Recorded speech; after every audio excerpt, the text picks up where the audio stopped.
COGNOS Analytics Training, Day 3.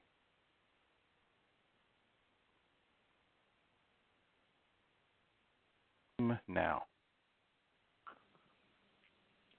All right. Well, good day, everyone. Welcome back to our third day together in COGNOS reporting. As I promised yesterday, I did go ahead and write the crosstab workshop this morning after jumping back on. I hope you all had a chance to do that exercise yourselves and that you didn't have any trouble. Does anyone have any questions about that exercise before we continue forward? In fact, I have a small question about the time. Okay. Yes, because I have a lot of Excel sheets to do with a certain period of time. For instance, data selected by the previous months of the last year, and for the month year to date. So I would like to know how I can do this. Okay. The answer to your question is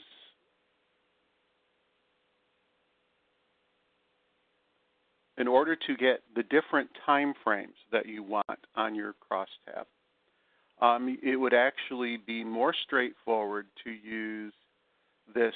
Well, there's many ways to do it. If we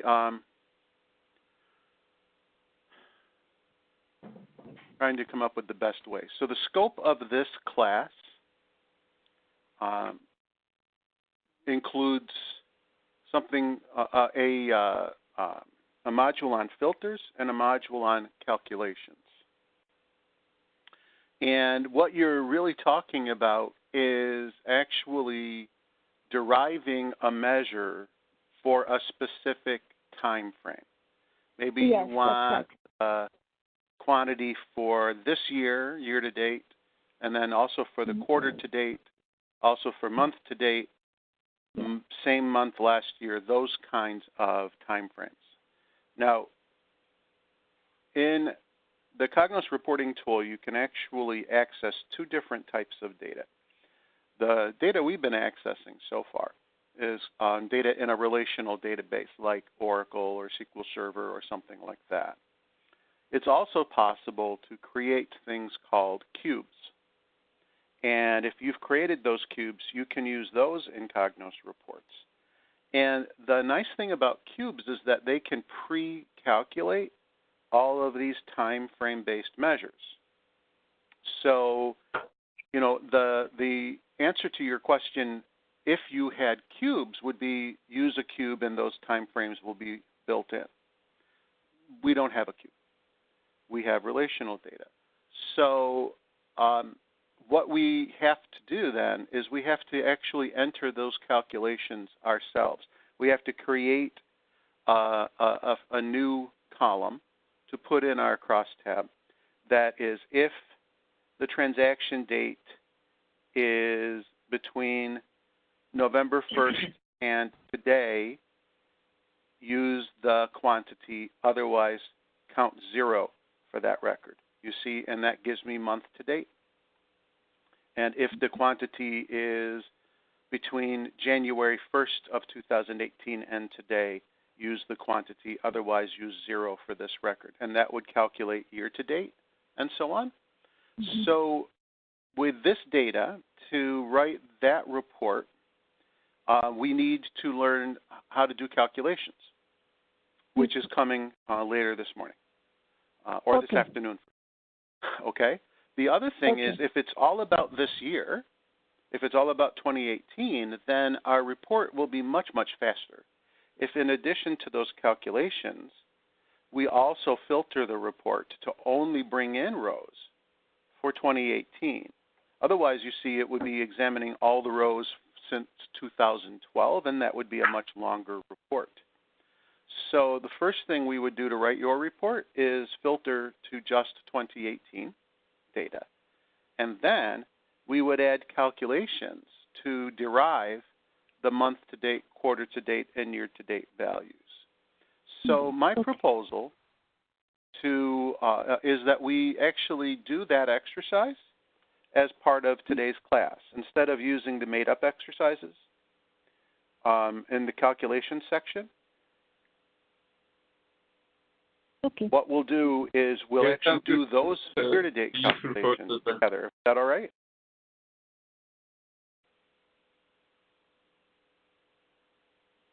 Does that sound like a fair approach? Yeah, it's okay for me. All right, perfect. So if nobody objects, then that will be the plan. We won't do the exercise in the book for calculations. We'll do the exercise that you've proposed. Because I think, you know, when you can do something real, it really helps more than a made-up exercise, you know? Yes, that's right. All right. Thank you for that. So I'm going to remove the crosstab report then if there's no further questions about it. And at the end of the session yesterday, we described chart reports and visualizations as the graphical outputs that we might desire from time to time. Now, in your book, there are many, many, many pages of exercises that would teach you many things about charts that we will not be doing together. They are there for the interested developer to do on their own if you wish. We're only going to do a couple of examples because there is examples galore in the book, and they're good, but I don't know that they're a good use of time because I don't know that everybody will need all of that level of depth on charts today. So we're going to start on page 87, and we're going to do that first example. And then we'll look through what the other examples are, and if there is a lot of interest, we can do more examples, but we don't have to. So that's the plan. And this is the normal way we teach the class. We include a large number of sheets. What most people tell me is that they're not using a lot of charts. And so it turns out it's not a really good use of time in class to do all the examples. But you have them in your book, and you can do them on your own if you wish to study them in depth. Okay. Let's go ahead and start a new report.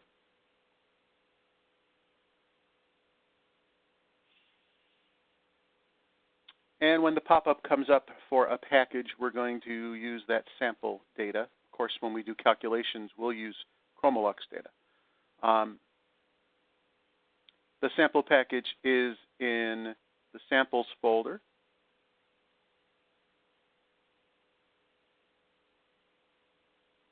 And then models.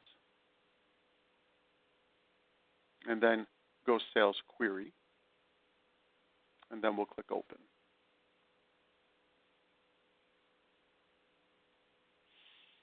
Now, you'll notice in the list of templates, there's a template labeled chart. That's the one we're going to use this morning. Please select it. And instead of jumping right into the report, you see, there are so many charts, you have to pick one. You have to pick the chart that you wish to use. And the chart we're going to use is called clustered column. Now, if you put your mouse over the little chart icons, you see it tells you the name of the chart. And if you were to explore the column charts and the bar charts, you'd find there's actually only three types. Clustered, which is the bars are side by side. Stacked, where the bars are one atop the other. And then 100% stacked, where it's not only a stacked bar, but rather than displaying the actual values on the y-axis, it is calculating a percentage for each of the members of the bar so that it always totals to 100%. A 100% stacked column actually performs the same analysis as a pie chart does. It's just a different way of doing that same, what is the percent contribution to the total type analysis. So clustered, side by side, stacked, one atop the other. Stacked 100%, one atop the other, but representing the percent of the total, not the actual value. The rest of the options are just different shapes or 3D or not 3D kinds of changes. So all they are is different properties, different looks to those three charts. We're going to start with the clustered column chart, which is the very first column chart, and we'll click OK. And we'll click our data button to expose the data panel, and we'll be ready to populate our chart. On the bottom of page 88, you'll see the chart we're going to build. It's going to have one bar per product line. It's going to plot revenue on the y-axis, and then we're going to break the bars down to see how the data changes year over year. So you need to select the chart for it to show you the drop zones. So please click somewhere in the blank part of the chart, and you should on the right-hand side get drop zones for the default measure, the series, and the category. We're going to expand sales query. I'll expand sales, and I'll take the measure revenue and drop it in the box below default measure y-axis. Now, if we were running in preview mode, which we should, let's go ahead and switch to page preview, you'd see that we actually already have a chart. I wouldn't call this the most interesting chart in the world. It is showing us the grand total of all revenue, but it is a chart, by God. Now, the series will break that one big bar down into a bar per value. So in our data, we'll expand products. We'll drag product line and drop it into the box below series primary axis. When you do that, you'll now get a bar per product line. And because we chose the clustered column chart, the bars will be side by side. And you see automatically you get the bars, you get a y-axis that is scaled to your data, and you get a key that shows you what the colors mean. Now, these colors can be changed. You'll recall from the slides yesterday I talked about the fact that the series has a property called palette, which you use to control the sequence of colors that are used for each bar, as well as the actual colors themselves. And you have a lot of flexibility around those colors if you need it. Some folks never touch it, and the default colors are just fine.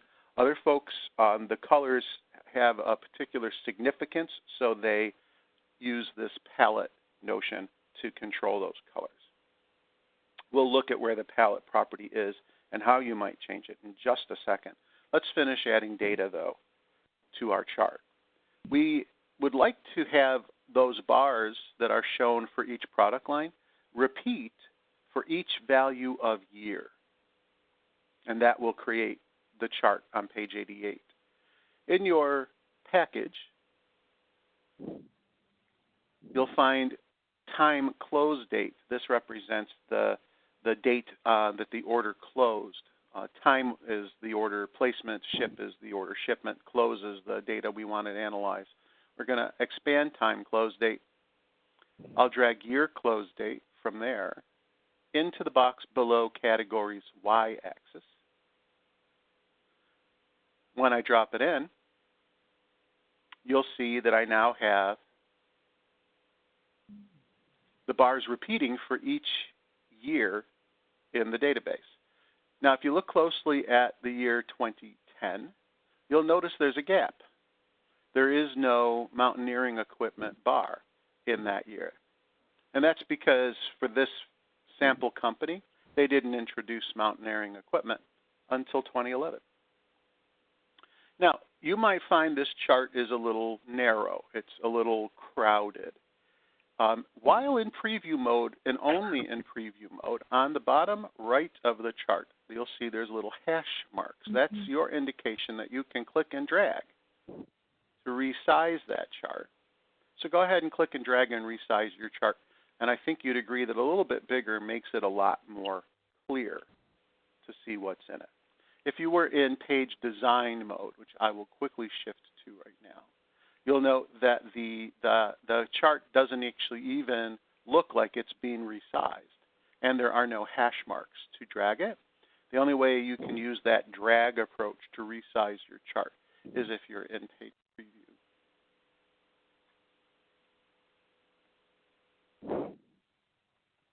Now, in your data, what you might find, oh, by the way, in page preview, if you select a blank part of the chart, the drop zones may not appear, right? So for you to populate that chart, you'll get a button bar, but you may not get the drop zones. If you needed to change what you had added to the chart, or if you needed to, for example, sort the years, that sort of thing, you can always go back to page design.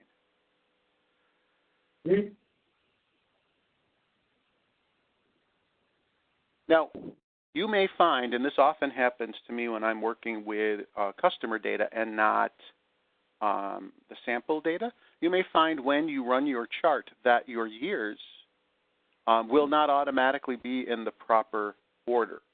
They'll show up out of sequence, which makes the chart far less usable. It's very important typically that our time data be in chronological order. If that happens to you, in page design mode, I think this is a little bit easier.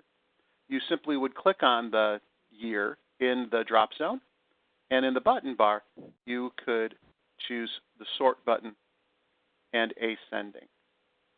And then that will correct the sequence of your category. And especially with time, that's very important. You can do it, I believe, in preview mode. Let me just verify that for you. I think if I click on one of the years, yes, you see the sort button will be available to me, and I can leverage the sort from here. So it's not quite as obvious in preview mode how to do it, but you can absolutely do it. I think in page design mode, to me anyway, it's a little more obvious. But either way is just fine, whatever suits your fancy. Now, we selected a clustered column. And if you, after building the chart, wish that you had selected the stacked chart, you can actually change a property which will change the orientation of your bars. Please go ahead and click on your property sheet button and bring out your property panel. And then click somewhere on the blank part of your chart. The top of your property sheet will have combination chart if you're in the right place. Oh, and look at that. My drop zones popped out all of a sudden. That's kind of funny. Anyway, in the property sheet under combination chart, you'll see there's a lot of properties that will give you control over things, like how many y-axes will you have? We have one y-axis. I can turn on a second using the property sheet. Whether these tooltips will appear by hovering over a bar.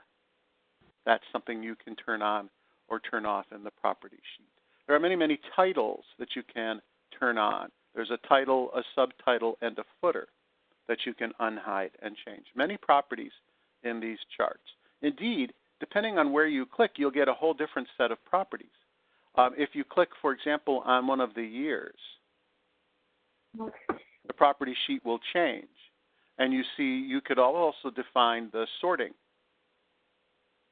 here in the property sheet. If you select product line, the word product line, you could format that title if you wish. If you select one of the product lines, there's a property sheet there as well. The property that I want to get to is the one that controls for this series. whether it is a clustered bar or a stacked bar. I believe the easiest way to get to that property sheet is to switch to page design. In page design, oops, I don't know why I got that error. That's interesting. In page design, under series, there's two places you can click inside the box. There is on the data item you added, and that will get you a property sheet for that data item. Also on the little bar icon to the left of the data item, that's also clickable. And you'll notice that you get a property sheet labeled bar. That's the property sheet on which we can control whether things are clustered or stacked. If you look in the property sheet under General, you're going to see a series type. If you click into series type and you click the drop-down list, you'll see the three types that we talked about when the gallery was up: clustered, stacked, and 100% stacked. So I'm going to change that to stacked. And by doing so, we will have changed to stacked bars. If you click on your edit button, just to do something a little bit different, if you click on your edit button to go into run this report mode, you'll see the result of that change as stacked bars. Now you could argue that from a trend perspective, this is a better look for the chart because the trend is much more obvious overall, right? Because stacked bars point to the total of your measure. So in addition to seeing year over year what contribution each product line made to the total, I can also see very quickly the total, and I can tell that my data was going up pretty steadily from 2010 to 2012 and has dropped off quite a bit in 2013. Now, what you don't know, but I happen to know, is in the sample data, 2013 is a partial year, so this is not alarming. 2013 is about half a year's worth of data. So this actually bodes very well for 2013, but without that context, you might look at this and be a little concerned that 2013 was a pretty poor year. It was indeed worse than 2011 if this was a full year of data. It turns out it is not. Go ahead and click back on your pencil, and you'll go back into your report into edit mode. Now, there are many, many things we could change. And there's some mistakes we could make in a chart. I'm going to make one mistake that I have seen other companies make, and I'm making this mistake with you so you can avoid this mistake. So we currently have a collection of stacked bars. And the beauty of a stacked bar, I'll switch back into run mode just so you can see the stacked bar. Again, you don't have to switch back to run mode if you don't want. The beauty of a stacked bar, right, is that the top points to the total of the measure. But if you make a mistake and you actually plot two series on the same stacked bar, the data will now be incorrect in terms of what the bars point to. You can do this exercise with me, or you can just watch it. Again, this is a mistake. What I'm going to do in my data panel is I'm going to drag my order method type and add it to my series box as a sibling to product line. Because you recall yesterday I told you you can do siblings and children in the series and category if you wish. Now, the drop zones are very precise.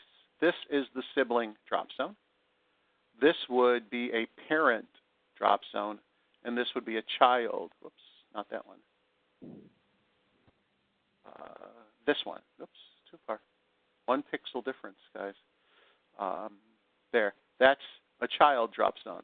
The drop zone I'm going after is the sibling drop zone, which is right there. You can tell they're siblings because they're not indented. They're at the same level of indentation. If you now look at this bar chart, it will plot. But in a stacked bar, our assumption is that the top of the bar points to the total for the year for revenue. And what the top of the bar is pointing to now is twice the total. Because you see, by putting in peers or siblings, I created two analyses on this chart. Yet, because I used stacked, I have skewed the data. Clustered perhaps would be a better option.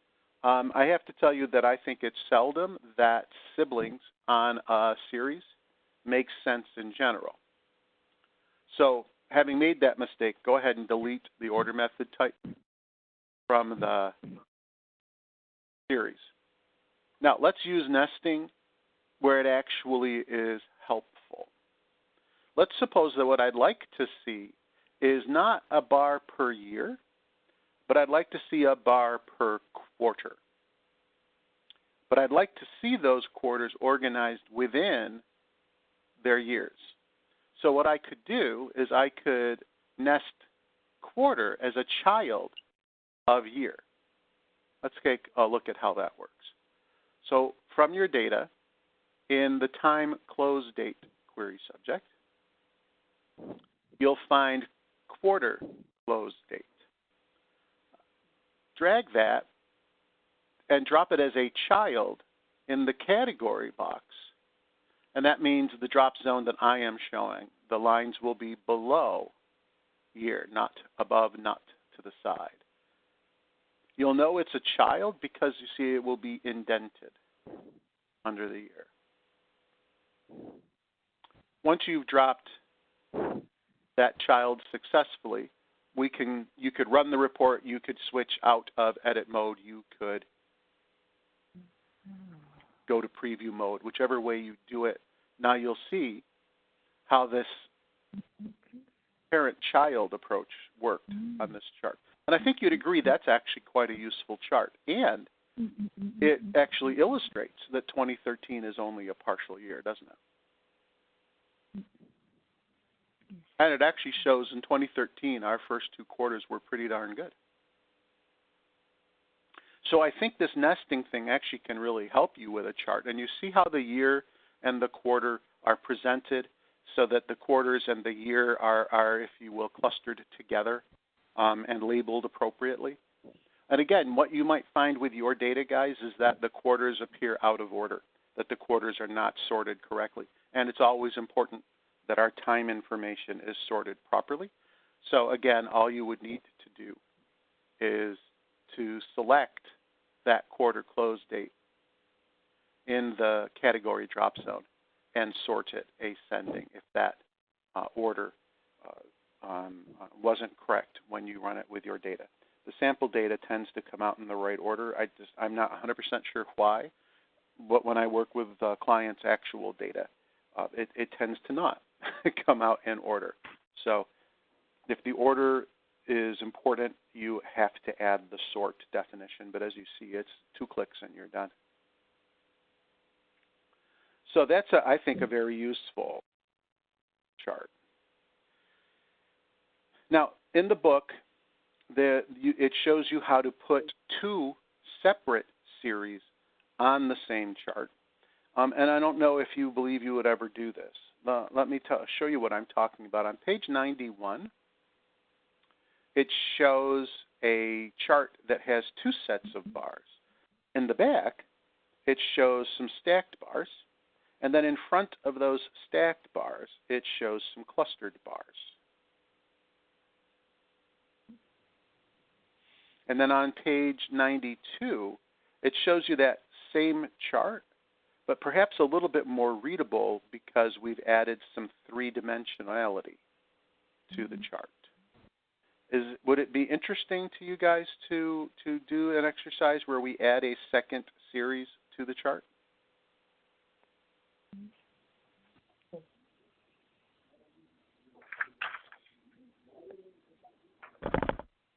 Yes.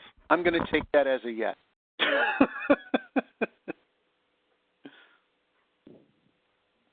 So let's just do this one additional exercise, and then we'll look through the other exercises in this section so that you can see what else is in your book that you could try on your own. So to do this exercise, I need you to be in page design mode. I need your property sheet to be open. And I need you to select the whole chart by selecting a blank part of the chart. I always click on my charts in the bottom right corner because I know that's empty, and that will select the whole chart.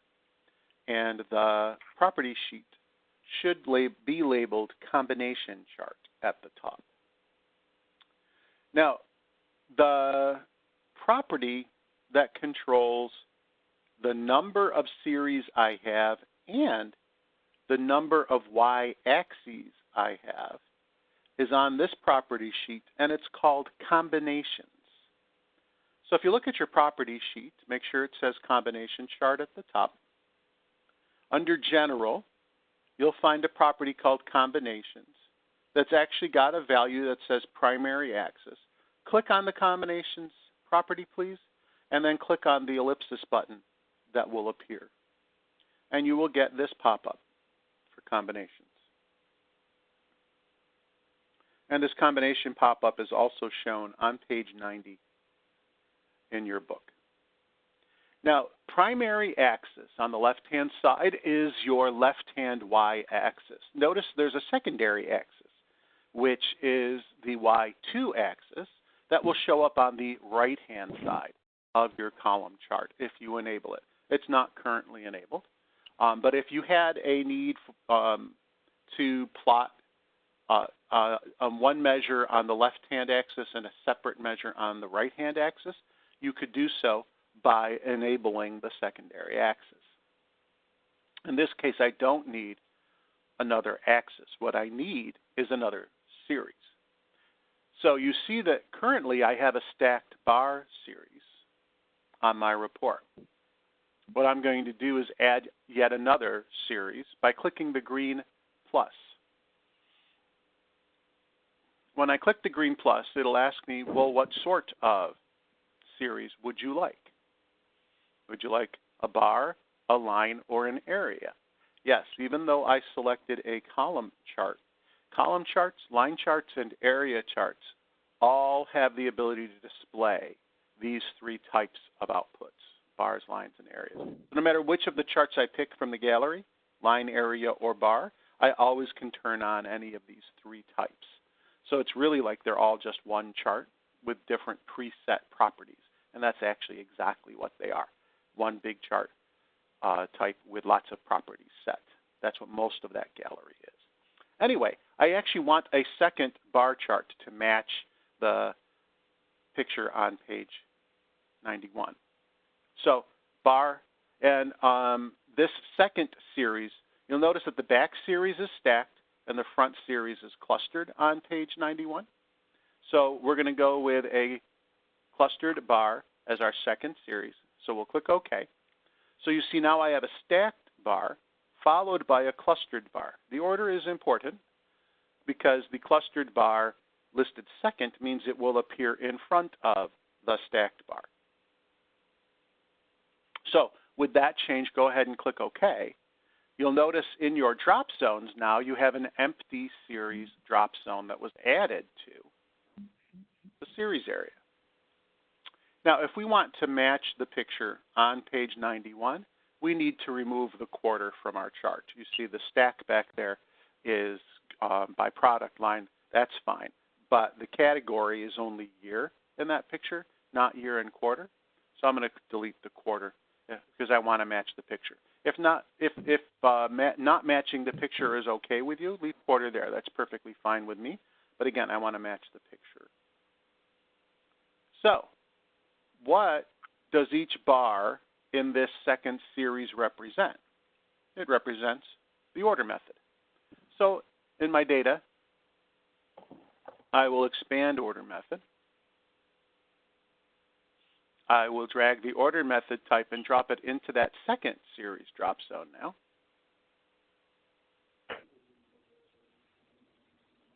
And if I switch to preview mode, I should see the same chart as displayed on page 91. It'll just be bigger because we dragged it wider. Now, I don't find this chart particularly readable, but I have found, because I actually had written this chart for a company. That's how this exercise got in the book, is I actually was asked to write this chart for a company. I thought, well, gee, this might make a good exercise in class. What we found is that if we make the chart have some depth, some three-dimensionality, it's actually much more readable. So how do I add the depth to the chart? Well, the depth is a property of the entire chart. So your property sheet should still be open and should still say combination chart. And then under general, you'll find an entry called depth. If you click in that depth property, you can type in actually any number you wish, but there's also some preset numbers in the drop-down. So type in a number. I found that 75 actually makes this a pretty readable chart. Yes. You could try it with 32 if that makes you happy. I just want you to know you can turn on three-dimensionality in a chart by changing depth. And then for this particular chart, I think that depth really helps the usability of this chart. It doesn't always. Sometimes adding depth actually distracts from the readability. But I happen to like the way this one looks. So combinations controls how many series you have and what format the series will take. Will they be bars, will they be lines, or will it be area? And what style? Will they be clustered, will they be stacked, or will they be 100% stacked? The combinations property also controls how many y-axes you will have, 1 or 2.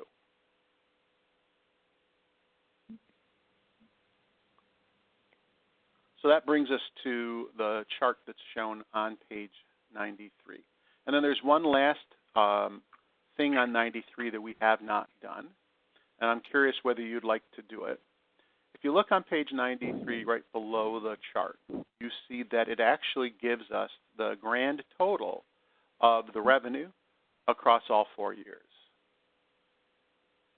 And there's many different ways to do that particular thing on a report, but there is one way that I think is fairly straightforward. And I'm curious, is that something that you would like to do?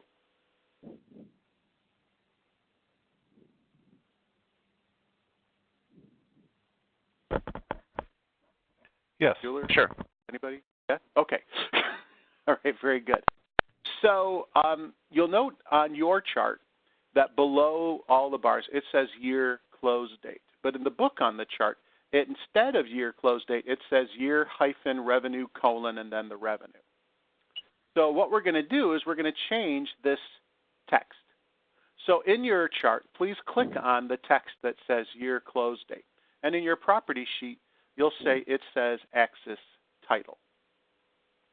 Now, you'll also notice in the property sheet that there's a property under general called default title, and it's currently set to yes. We don't want the default title. We'd like to change this title from the default to something else. So we're going to change that property from yes to no.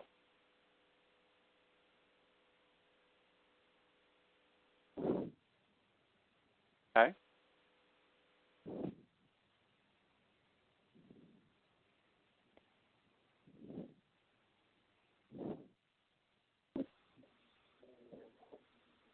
In the next example, in order for us to do what we need to do to add our new title, we have to switch to page design.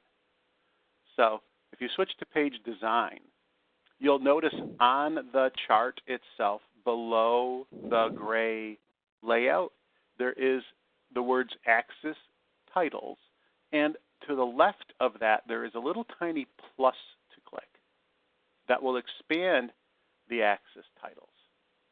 And then you'll see a horizontal title, that would be for the x-axis, and a vertical title for the y-axis.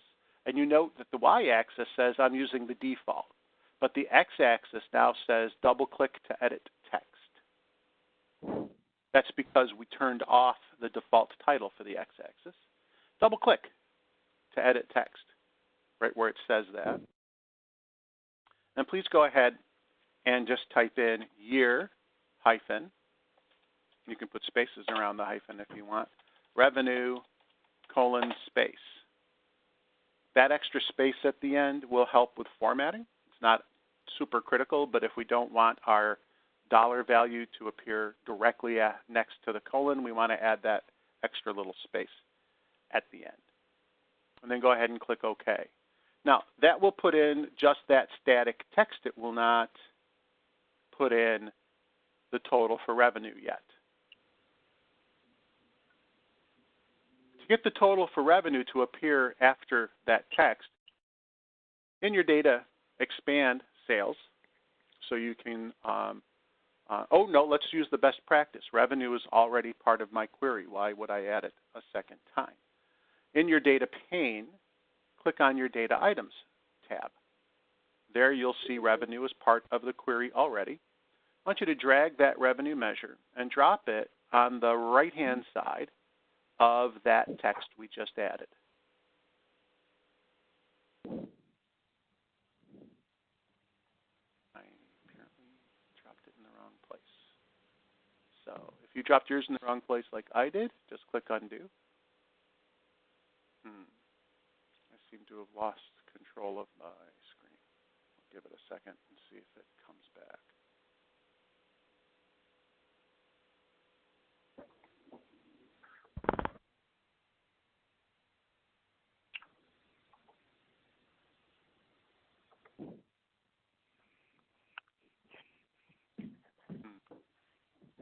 Okay.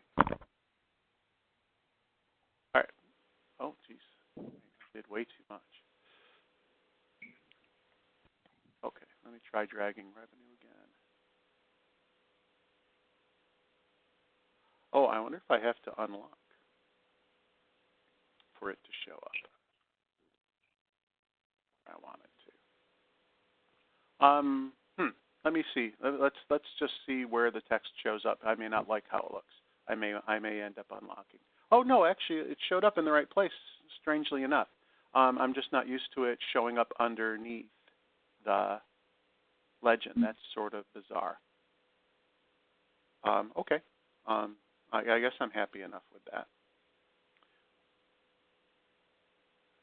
If you are getting the same answer I am, where it is showing up under the chart, you might not be happy with the size. You might wish that was bigger. I think I wish it was bigger. Well, we've already learned that we can select items and format them. So I'm going to select the text. It looks like to format that text, though, is not going to be easy because you see in my property sheet and my button bar, I've got no text formatting option, do I?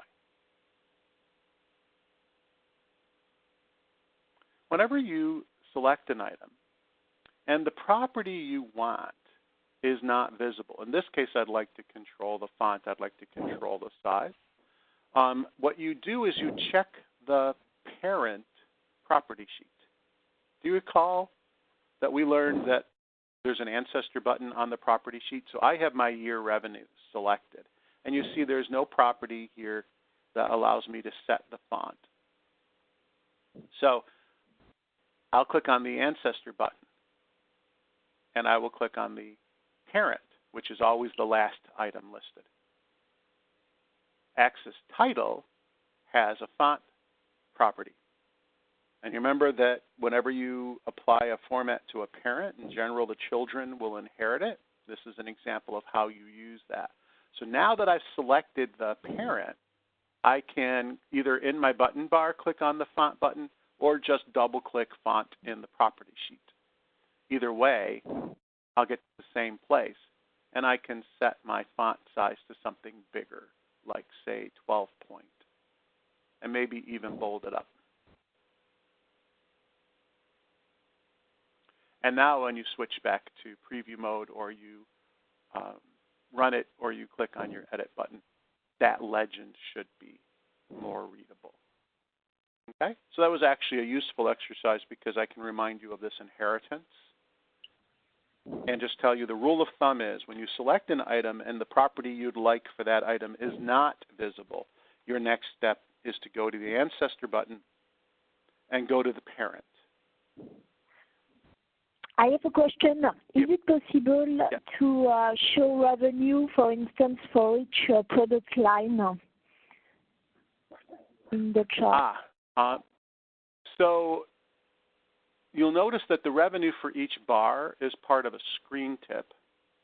And it is possible to label each bar rather than have your user click or hover over the bar to see the value. However, there is no way that I am aware of to show the total of the revenue on each of these stacks, and because the y-axis is actually already supposed to show you that. But there are properties that would make that more obvious. Let's take a look at a few more properties then. I'm going to select the whole chart. And let's see if I can find a couple of interesting properties that will help with what you asked for. So there are many, many property sheets in charts, and so it may take me a minute to find the properties I'm looking for.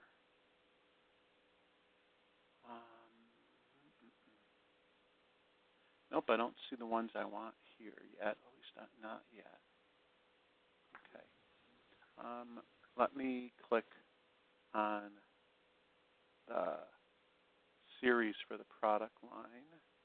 Okay, so if you click on the icon, not the word product line, but the icon to the left of product line in the series, you'll find an entry there called Show Values. Let's click on Show Values. That's you double click on Show Values. And click Values and hit Apply. And you'll see the individual values appear. And is this top one the total? Or is the top one? No, the top one is the value for the top bar. You can choose cumulative values and hit Apply. And then the top value is indeed the total for the bar.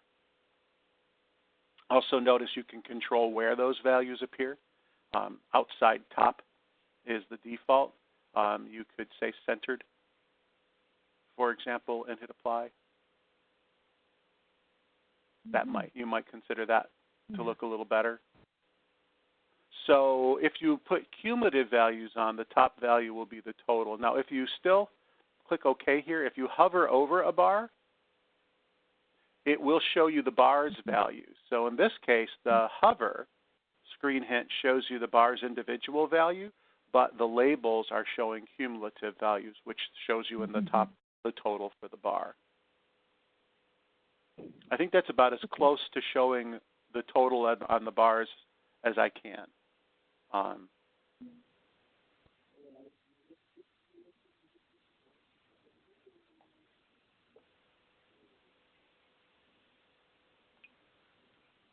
Does that answer your question? Yes.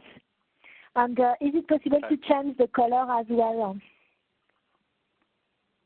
The color of the bars. Sure. I was just going to show you that. It's like you're inside my head. Okay. You'll notice that on the button bar, there is this artist's palette icon. Also, you'll notice in the property sheet, there should be a property called palette. You can either double click in the property sheet or just click this palette button. And what you'll get when you click the palette button is the pre-built palettes. I'll choose, for example, dynamic from that list just to show you another built-in one. So if the built-in ones are ones you like, then you can select one of those. If you like Excel's default colors, there's even a palette for Excel's default colors. Now, if you double-clicked on the property palette, you would notice that that's not what you got. You did not get that list of palettes. So please go ahead, double-click on the palette property. Instead, you've got a dialog that lets you define your own palette. However, under the word entries in this pop-up, there's a button. And if you click that button, now you see you've got those built-in ones. So again, I'm going to click a built-in one. Let's say I'll pick Classic. And you see all the colors for Classic come up. However, now I could change them if I wish. And I could click on this white bar, and maybe I don't want a white bar in this series. So I can click over here. You see fill type gives me options. I can fill with a gradient of multiple colors, or I could use the setting it has now, which is a solid single color. I also could put a pattern, or I could use an image as the basis for what this bar looks like. So many options here. I'll leave it color, and I'll just click on the color link. And I'll use my color swatch, and I will choose a pale yellow. And you see, this is the dialog you would use to create your own palette. Now, this palette is private to this series on this chart. But after I've defined it for this series, let's suppose that this was the change I wanted to make. I can copy this palette to my other series. This is my copy this palette button. This is my paste a palette button. I will copy this palette by clicking the copy button. I'll click OK to save it on this first series. It should update. And then I will select the icon on my second series. I'll double-click my palette property, and I will click the paste button. And that will paste in my custom palette for my other series as well. Okay? So once you've created a custom palette, you can copy it, and then you can paste it onto any series in your report to reuse it over and over.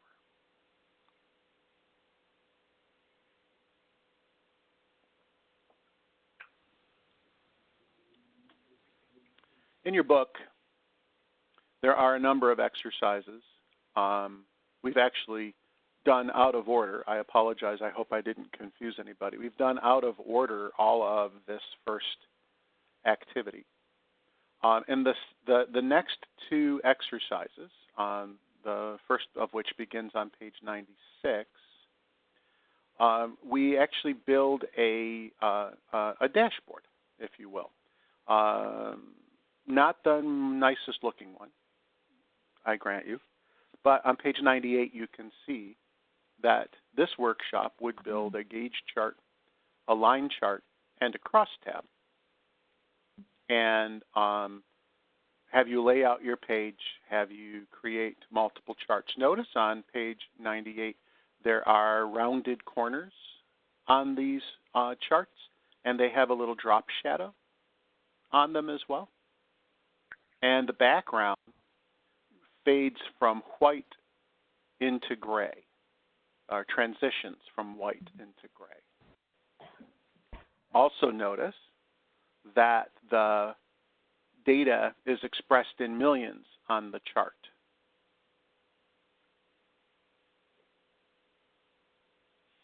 So this is an exercise that we could do together, or you could do on your own. So that's one of the options we have. The next option, if you just page forward a smidge more in your book, or is begins on page 100. No, there's supposed to be 2 workshops. No? No, I guess there's only 1 workshop. I apologize. I thought there were 2 workshops in this workbook. There's only 1.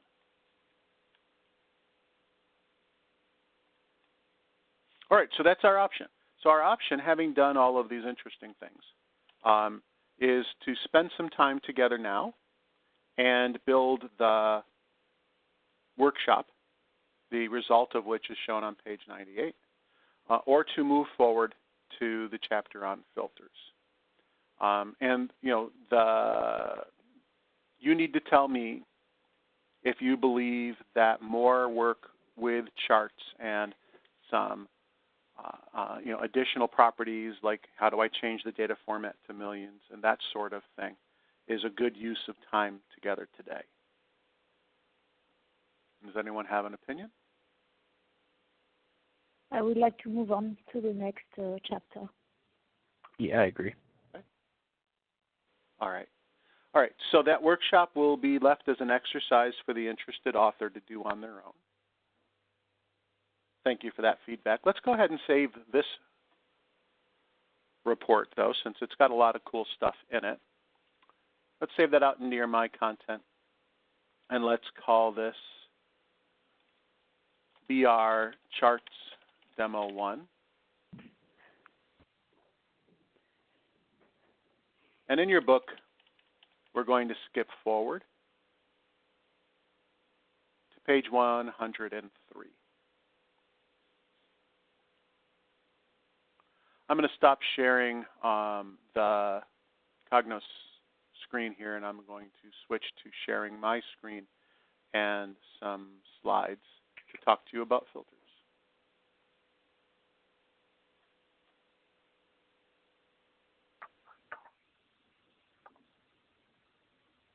And filters and calculations are the last 2 chapters that we are scheduled to do together today. There is one more chapter, if there's time, that we can absolutely do called Conditional Styles, but the class is designed where we cover these last 2 chapters, and then we can do individual questions about different things, or we can do that extra chapter. We'll decide at that time. But a report without filters is a very unusual thing. Normally, we don't want to run a report and read every row in the database and present the results of that on the screen in a cross-tab list or a chart. Instead, we want to limit that data to some subset of the data in the database. That subset might be all the transactions for a particular product, or all the transactions for a particular product in a particular time frame, or maybe all of the transactions for a product in a time frame by a particular sales rep, and so on. Those are all filters. Those are all ways that we need to describe to COGNOS the interesting subset of data we'd like to see. Most reports are going to have filters, and it's my experience that most reports have 2 or 3 filters at least in them. It's not to say that one is wrong. It's just that in my experience, the average number of filters is 2 or 3.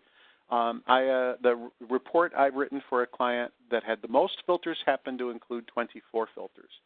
That was a very, very focused report, as you can imagine. Regardless of the number of filters, the way we write them is essentially the same. And let's take a look at how that works. In case I forgot to mention it, these slides begin on page 103 in your book. So you create a filter to narrow the focus of your report to a subset of data.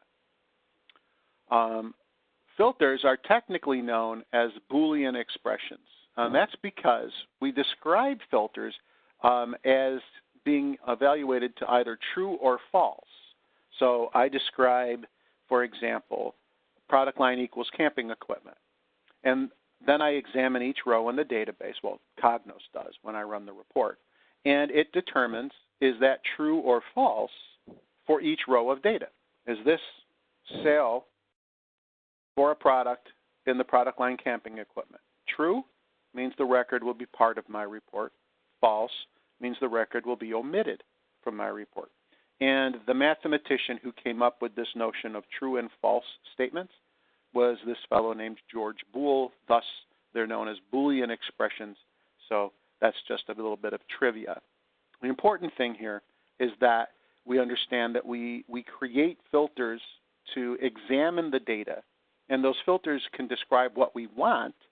For example, product line equals camping equipment says all I want are, let's say, sales for products in the camping equipment product line. They could also say what you do not want. For example, you could say I want everything except camping equipment in my report. And that's what the second filter is. Product line doesn't equal camping equipment. So you can talk about what you want, or you can talk about what you wish to exclude when you create a filter. Sometimes it's more efficient to talk about what you want to exclude instead of what you want. For example, if I don't want camping equipment, I did have the option to say where the product line is either mountaineering, personal accessories, and so on. You see, I could have listed the other four, but it would have been it's more succinct for me to list the one I do not want. Okay? So you could have described it either way. You don't have to filter just on non-measures. You can filter on measures, for example, like revenue is greater than 100,000. Now, measure filters have special rules, and those special rules are coming up on another slide. But for now, let's just say it's absolutely possible to filter on measures as well as non-measures. You can filter on dates, for example, and filtering on a date range is a pretty common thing. When you enter a date in COGNOS, if you are creating a filter by hand or you're creating a calculation that includes some dates, you enter them the way is shown on this screen, 4-digit year hyphen 2-digit month hyphen 2-digit day. But you can certainly filter on dates, you can filter on text, you can filter on measures. Now, I told you that it is typical to have more than one filter in your report. And to deal with those multiple filters, COGNOS gives you a choice of how it combines them. And there's two ways to combine filters or filter expression. And those are known as and or. Now, the difference between and or goes something like this. Let's say I have two filters. I have a filter that is product line equals camping equipment and year equals 2010. If I combine those two with and, that requires that for any record to come in your report, both filters must evaluate to true. So let's suppose that I had a row of sales data that took place in 2011. Well, that immediately fails the year test regardless of the product line. So as soon as I get any false, when I combine with the and operator, that row will be excluded. Any false and the row is excluded. If you will, and means any, all true. Okay, so and is all must be true. So if I sold a camping equipment item in 2010, that row comes in. If I sold any other product line or any other year, those rows will not come in. And is all true. Or is any true will do. So if my predicates are product line equals camping equipment and year equals 2010, if I have a row of data in 2011, but it was sold for camping equipment, you see with or, I get a true on the camping equipment part, so that record comes in despite the year being 2011. If I have a 2010 year, but the product line that was sold as personal accessories, that's okay, because the year equals 2010 is true. Any true will do when I combine with or. The only time I won't get a record is when both are false. So personal accessories in 2011 sales, definitely not in my report with or. Okay? So, and only true will do, or Any true will do when I'm combining filters. The default when you create multiple filters in COGNOS is to AND them. Only true will do. All of them must be true if you have multiple filters in your report. Okay? There is a way for you to create filters that are ORed together, but it's not the default. I have to say that the large percentage of the time when I'm creating multiple filters, I want them ANDed, so the default makes sense in my experience over the last 15 years. Absolutely have needed to use ORs from time to time, but the vast majority of the filters I want ANDed, so it's a decent default. Now, once you have added filters, you might want to go and look at it. Let's say you're modifying a report that you're unfamiliar with and you'd like to see, are there any filters? Well, there's a very simple way to look at all the filters that are applied to any data container. You click in the data container, you click your filter button, and you choose Edit Filters. And then the Edit Filter dialog will come up and it will list all of the filters that are on that object. And it will let you set some properties of those filters, or you can see what properties have been set on those filters. So this Edit Filters notion is how I can come into an existing report, see the filters that are there, perhaps modify those filters if I need to, and also set the usage or application properties on those filters. I can also create new filters here on this dialog that's shown here on page 108 in your book. There's this green plus. This green plus is how I would, from this dialog, add a new filter. Turns out that there's actually easier ways to add new filters than opening up this dialog. But if this is open and you find you want to add a new one, you can certainly do so from here. You can also delete a filter from here and modify from here. So we'll take a look at this dialog in our reports. Now, you'll recall I told you that there are special rules when you filter on a measure. This next slide on page 109 in your book describes those rules. So, on the previous slide, actually, you noticed that I talked about there being two properties of a filter. The application property here is what these special rules are all about. And in general, guys, the only time these matter is on measures. In other words, when you filter on a non-measure, the application property in general is set properly and you don't have to touch it. But when you filter on measures, the application property can make a vast difference and you have to decide how it should be set. And that's what the rules on this screen help you do. So, I have an innocent-looking filter called quantity is greater than 1,000. And there are two settings for this application property, before auto-aggregation and after auto-aggregation. Before auto-aggregation says, take this quantity greater than 1,000 and look at each individual record in the database and check the quantity on that record versus 1,000. When that is true, bring that record into my report and display it in my list, my crosstab, my chart. When that's false, do not bring that record into my report and display it. So if we were to look on the left-hand side with the application set to before, let's pretend this is the data that was in my database.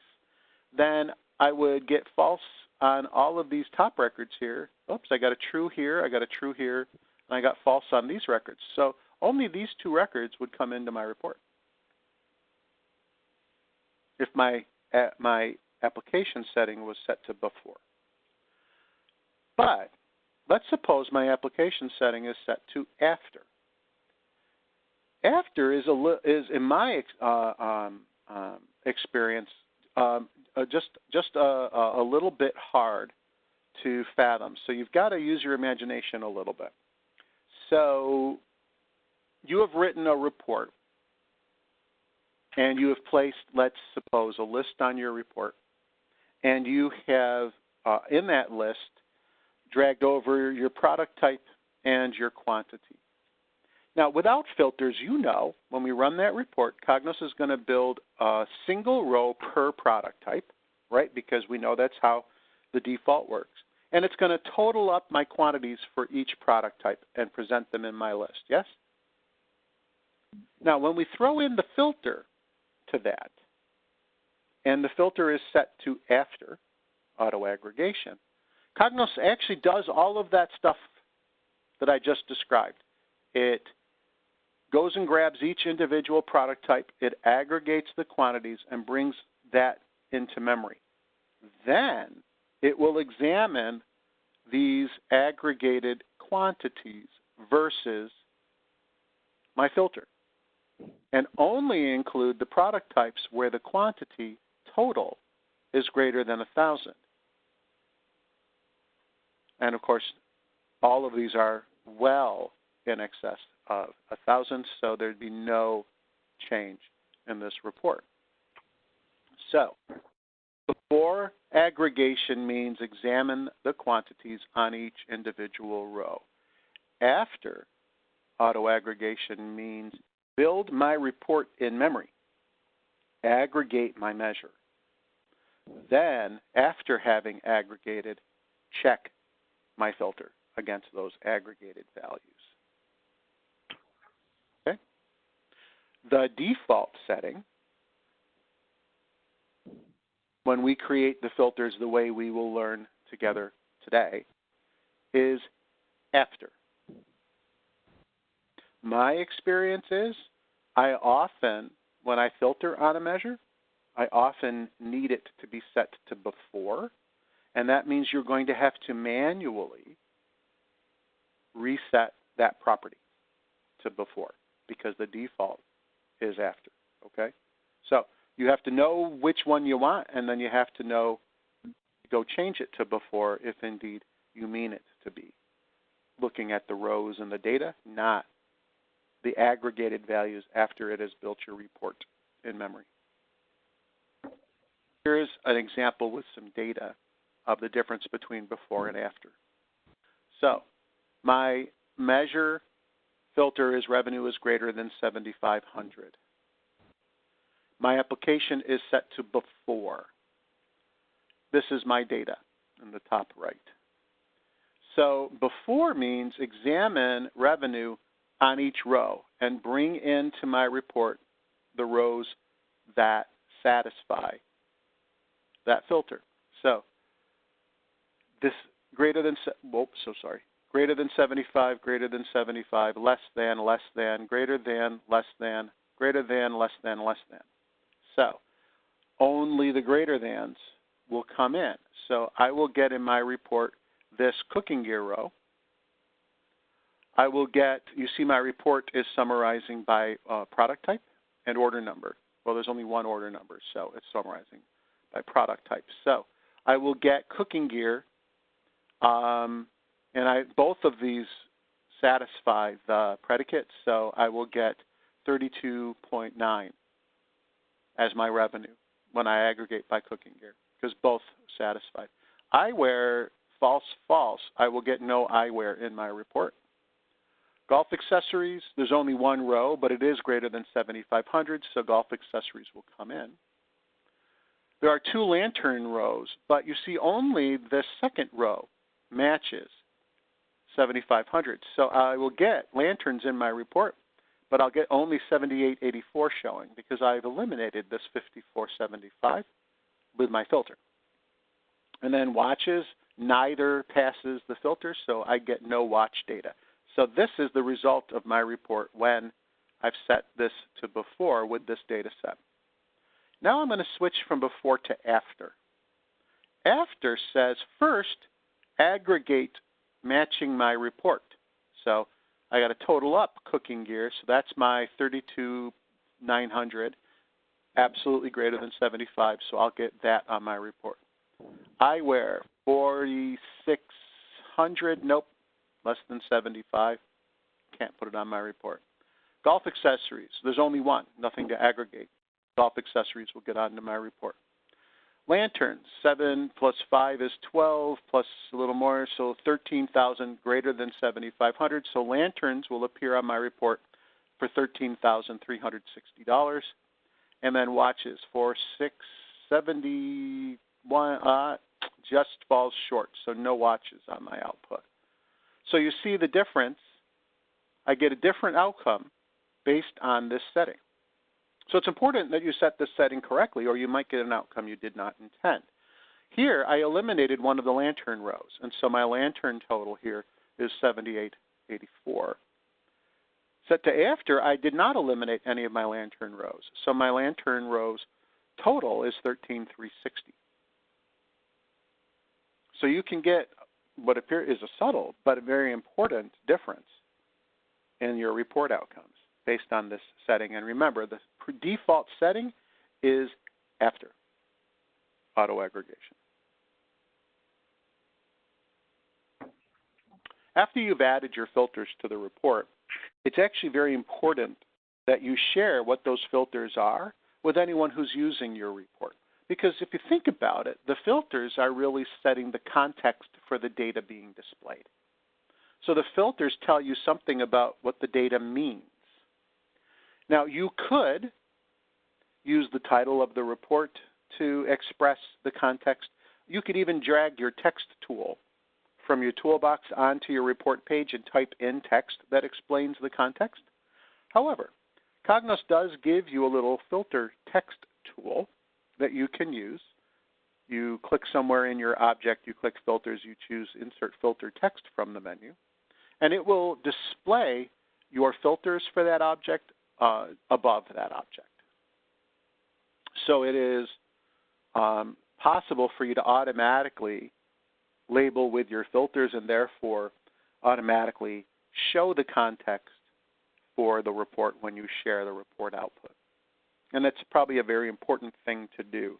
People shouldn't wonder what the context of your report is. Is this showing data for all time or just a subset of time? Is this showing data for all products or just a subset of products? For all sales reps or just a subset? And so on.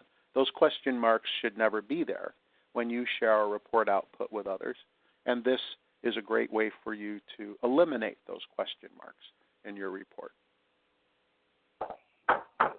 Sometimes you're lucky, and the person who built your package also built some common filters that you might use. And you do have some filters in your package that will help you easily filter your report.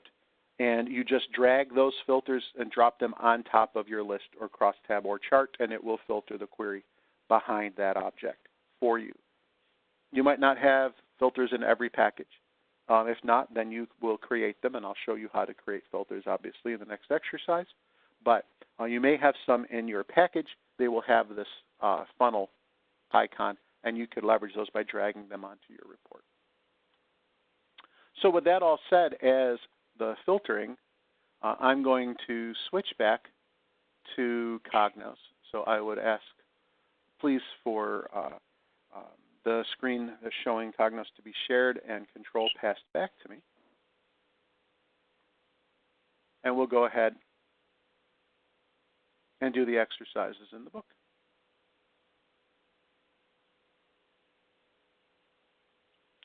And those exercises should begin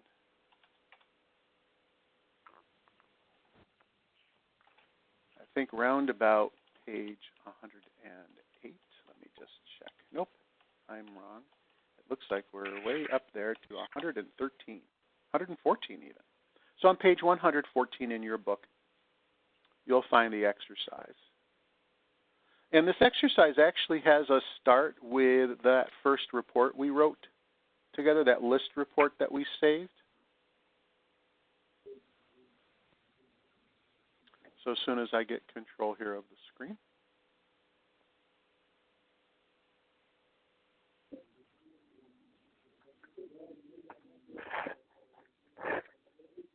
There we go. Thank you so much. We can remove the chart report from our switcher. Oops,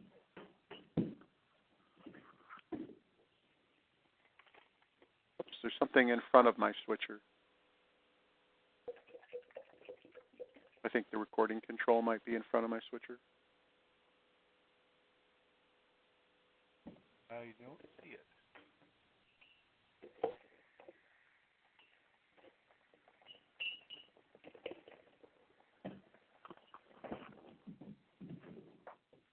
There we go. Thank you. Okay. The report that we want to modify is that list report we wrote. And remember, we wrote it and saved it as List Reports Demo 1A yesterday, and we saved it in our My Content.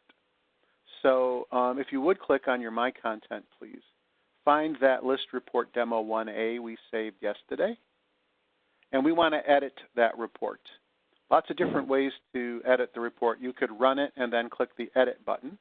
That's maybe not very efficient, especially if it takes 20 minutes for the report to run. Instead, what I would do is I would hover over the report in your My Content and click on the More button and choose Edit Report from the menu there. Now, if you don't have a copy of this report because you fell behind or you didn't save it, or you think you saved it but it's not in your My Content for some reason, what I'm going to do is I'm going to save my report out in the Team Content, and it will be in the Samples folder and in a folder labeled Report Authoring Class Reports. So I'm going to save it there. And so if you don't have this report to edit, you can navigate to Team Content and go to your Samples folder and your Report Authoring Class Reports folder, and then hover over List Report Demo 1A, click More, and click Edit Report. So either way, everybody should be able to have the same starting point for this exercise.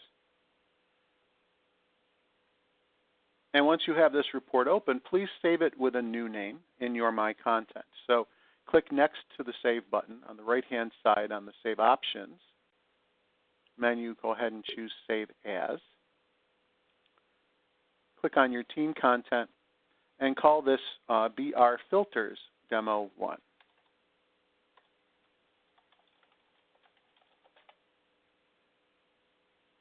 And now we have a new copy of the report. It's private to everybody, and we are ready to add some filters to the report. Now, if you were to run this report, you would find that the total revenue with no filters at all is $4.6 billion. And the reason that that's important to know only is because as we add filters, we'll be removing data.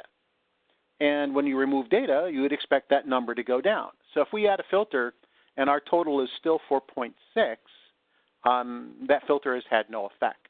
So it's kind of nice to know your data to understand if the filter is having an effect, and more importantly, if it's having the desired effect.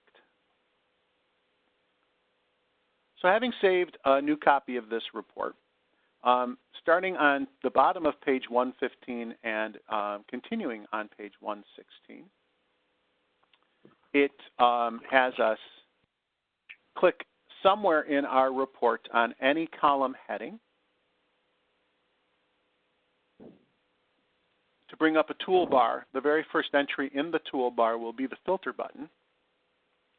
Please click it and choose Edit Filters. And let's suppose we had no idea what was going on in this report. Somebody else wrote it. We've been asked to modify it. One of the first things I do in an unfamiliar report is I check out the filters because that tells me something about the context of the report. So you see in this filters pop-up, there are no filters at all in the list. So this report is presenting all of the data in the database. Now from here we could click on and add a filter, and that's one of the ways to go.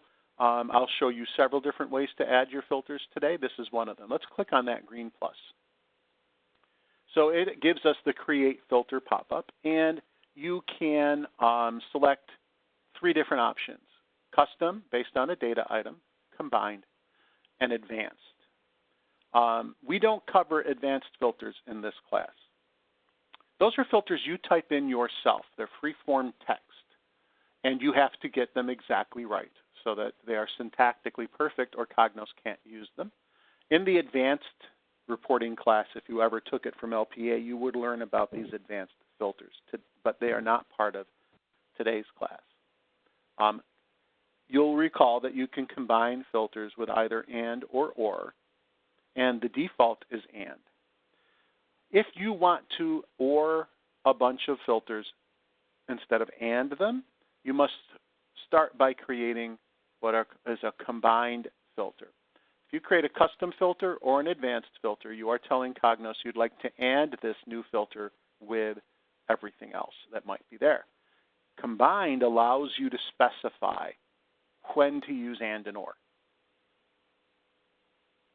We're going to go with custom based on a data item. And specifically, we would like to filter to just a subset of our products. So we're going to filter based on product line. So choose custom based on data item. Make sure that the data item that's listed is product line. You see every data item in your report is listed here. Product line is the one we want. Click OK.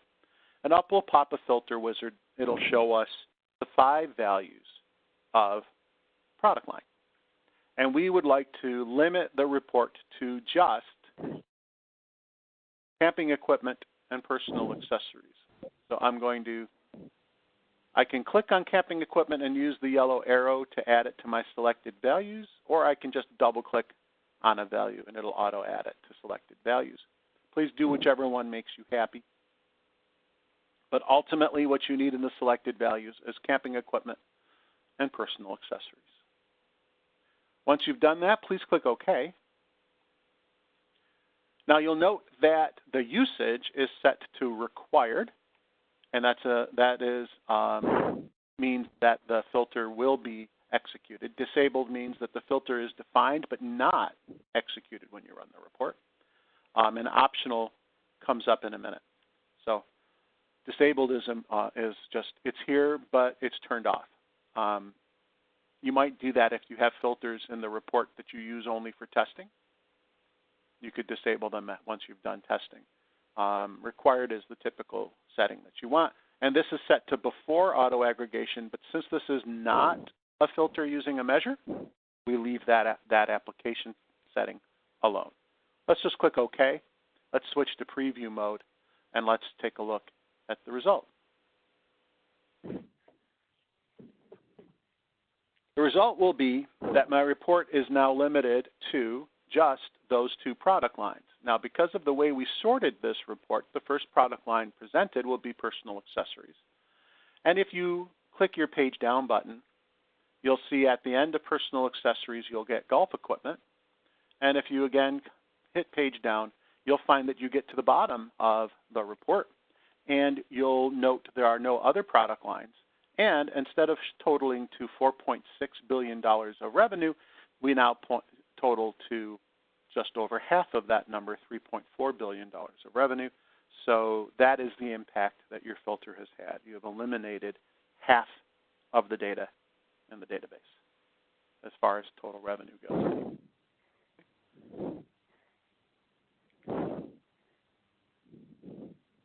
Now, let's suppose, in addition to only being interested in those 2 product lines, we're only interested in data for our Canadian branch.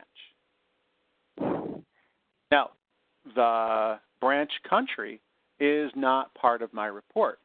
And you don't have to do this, you can just watch. If I went back into that Edit Filters dialog and said Create a Custom Filter, the branch is not in the list because it's not in my report. So I can't create my branch filter that way.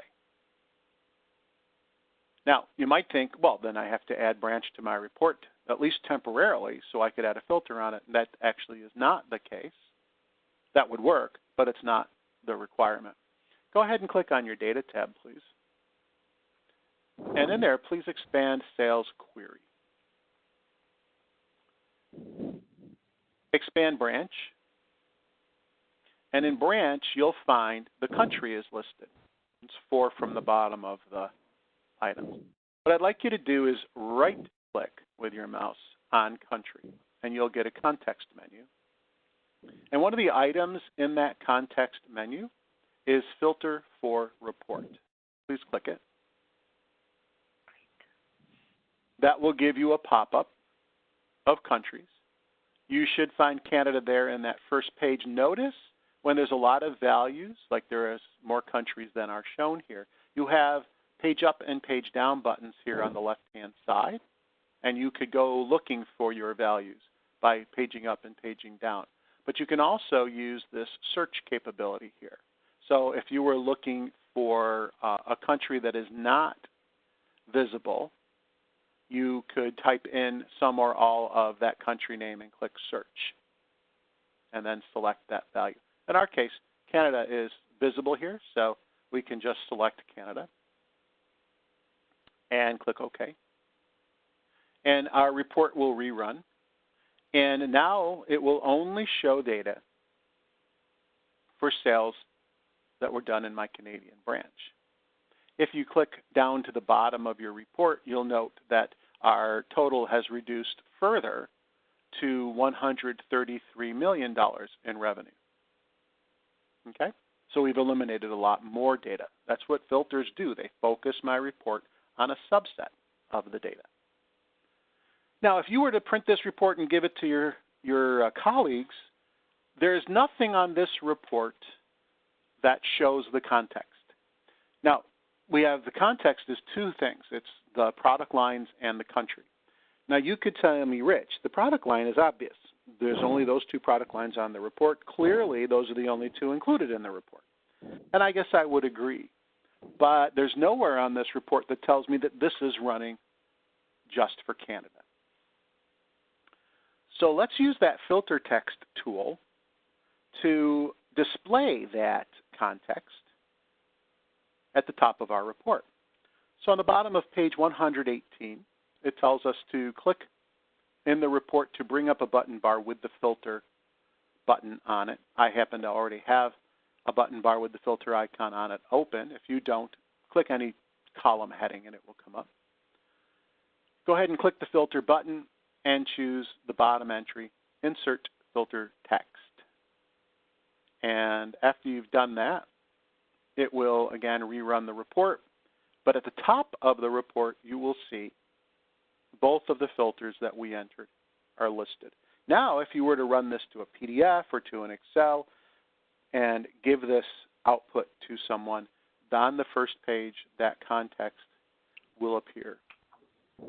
And actually, as you page down, notice that it's on the top of every page. Let's just take a look at it in a PDF just to see how it looks like there. In the top left of your application bar, the Run button is there. Click on the Run button. Choose PDF, just so you can see how this filter text looks in the PDF output. And what you should have is a couple of pages of PDF, and you see at the top of each page, it lists those filters. This report opened in a new tab. It's labeled New, at least it is on my screen. Close this new tab now that we're done testing, and you'll return to your primary tab where the report that we've been editing is situated.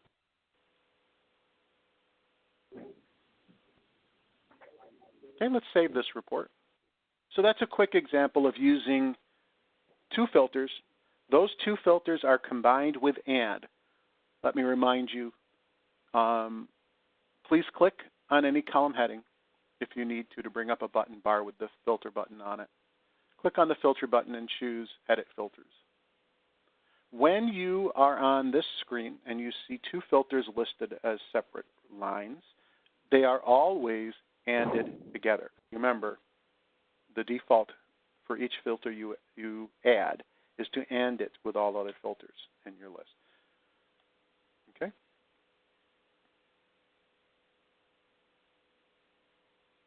Now, it's not in your book, but as a bonus feature, because again, I'm often asked at this point in the class, hey, Rich, it's fine. I've got this hard-coded to some product lines and a country, but then this report is not very flexible. When somebody runs it, they can't pick, for example, the country they want. They'll only get Canada. How do I make it so that a user could pick any country? That's actually very, very straightforward. Let's edit our country filter and turn on that option. To edit the country filter, you first bring up this Edit Filters dialog and then double-click on the filter in question. You could also single-click and click the pencil. I don't think that's very efficient, but you could do it. I'm going to double-click and bring up my country filter. In the top right of the pop-up, you find a checkbox that is not checked that says Prompt for Values when the report is run in Viewer. Go ahead and click that checkbox and click OK. And click OK again. Now, we're in preview mode, and the checkbox said Prompt when I run in a viewer, which is not Prompt when I run in preview mode. So in preview mode, it's going to use Canada. It's never going to not be Canada, because preview mode is something I use while I'm editing. It's not really truly what I would use when I run a report. When I run a report, it uses what COGNOS calls a viewer. So to test my prompt, I have to click my Run button and choose a format. So I'm going to click Run and choose HTML. You could choose any format, and it would work the same. It'll open a new tab. It'll run this like one of my colleagues would run it after I've saved it. And you see it lists the countries in a prompt and allows me to pick one or more. So I'm going to go ahead. I'm going to pick just out of the blue. I'll pick Canada, and then I'll control click on England, France, just France and Germany, because it's not England, it's United Kingdom, obviously. So I'll just select any countries that make you happy, guys. Notice on the bottom of the screen, there is an OK button. Go ahead and click OK. Notice your filter text shows the countries you selected. And now I have a report that is far more flexible. I didn't give infinite flexibility. In other words, I didn't also give you the chance to pick your own product lines, but I could have. I could have edited that filter and enabled that checkbox. Some or all of your filters can be prompted. You decide which as the author of the report. Whether they're prompted or not, the filter text tool will always show the true context. One last thing I will show you about that. Go ahead and close the tab that popped up. Go back to your main tab and click and run again, please. Click to run in a format again. I'll choose HTML. I want you to notice on the bottom of the screen there's an OK and a cancel. And right now the OK is not clickable. Until I pick at least one country, the OK will be grayed out like that. Just click on any country. You'll notice immediately the OK becomes clickable. Why is that, and how do I control that? Close this pop-up tab and I'll show you. Back here in the main tab of our report, please edit your filters. So if you need to, click on a column heading, click your filter button, and choose Edit Filters. Highlight, don't double-click, just click once on the country filter. And take a look at your usage setting. So we talked about required, saying this filter will execute. We've talked about disabled, saying this filter is defined but will be ignored when the report is run. Optional is what we want to talk about now. And this only applies when you have enabled the prompting feature. So in our country prompt, in our country filter, we've enabled the prompt. So now I have the choice. Do I want to require that at least one country is selected? Or is it okay if they run with no countries selected? Required, the default setting, says at least one country must be selected or they cannot proceed. Optional, go ahead and click Optional, would say it's okay if they do not pick any countries. They can still run, and the report will run as though the filter doesn't exist. In other words, it'll run for all countries. So let's click OK with the optional setting, and one last time, run this report in HTML. You'll get the very same starting point. You'll get a list of countries. However, you see OK is available. So you can run without specifying a country because of that optional setting. Go ahead and click OK. The report will run just for camping equipment and personal accessories, but will run for all countries. So that's a bonus feature on prompting with a filter.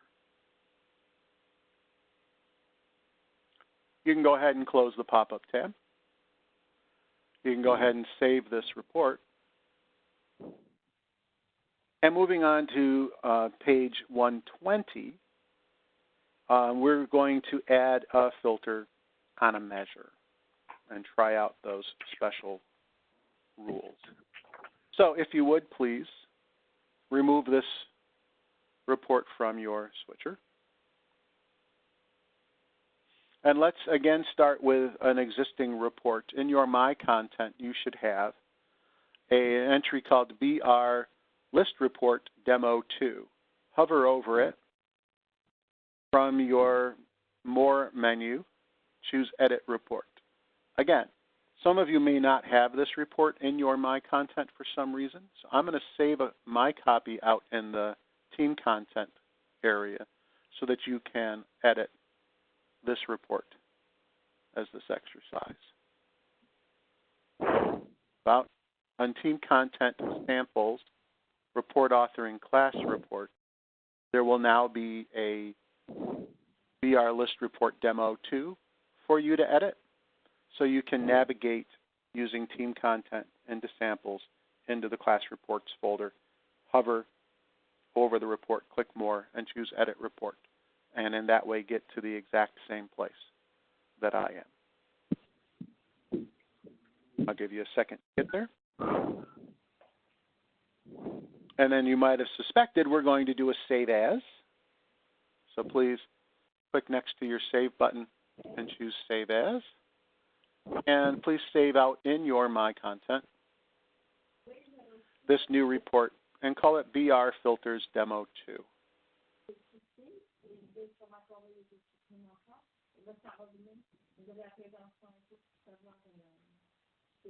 And now we're ready to rock and roll.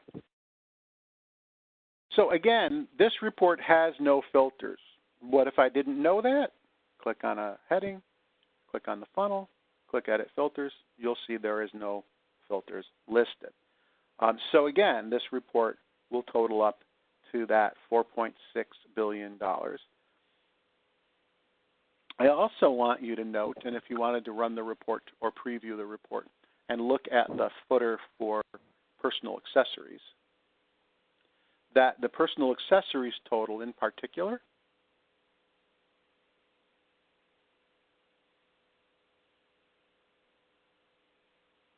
is $1.8 billion. Now, why is that important? Well, from the slides we learned that when we create a filter on a measure, if I set the filter to before auto aggregation, it will examine rows in the database. They're not visible to us, the individual rows, but it looks at each individual row and compares it to the measure filter and decides true or false. And then it creates and summarizes the report. But if I set it to after auto aggregation, and let's suppose that my filter is on revenue, it will examine the revenue filter against these numbers we are seeing right now, these aggregated numbers. So for example, if my filter was revenue is greater than 10 million, set to after auto aggregation, it would examine 1.6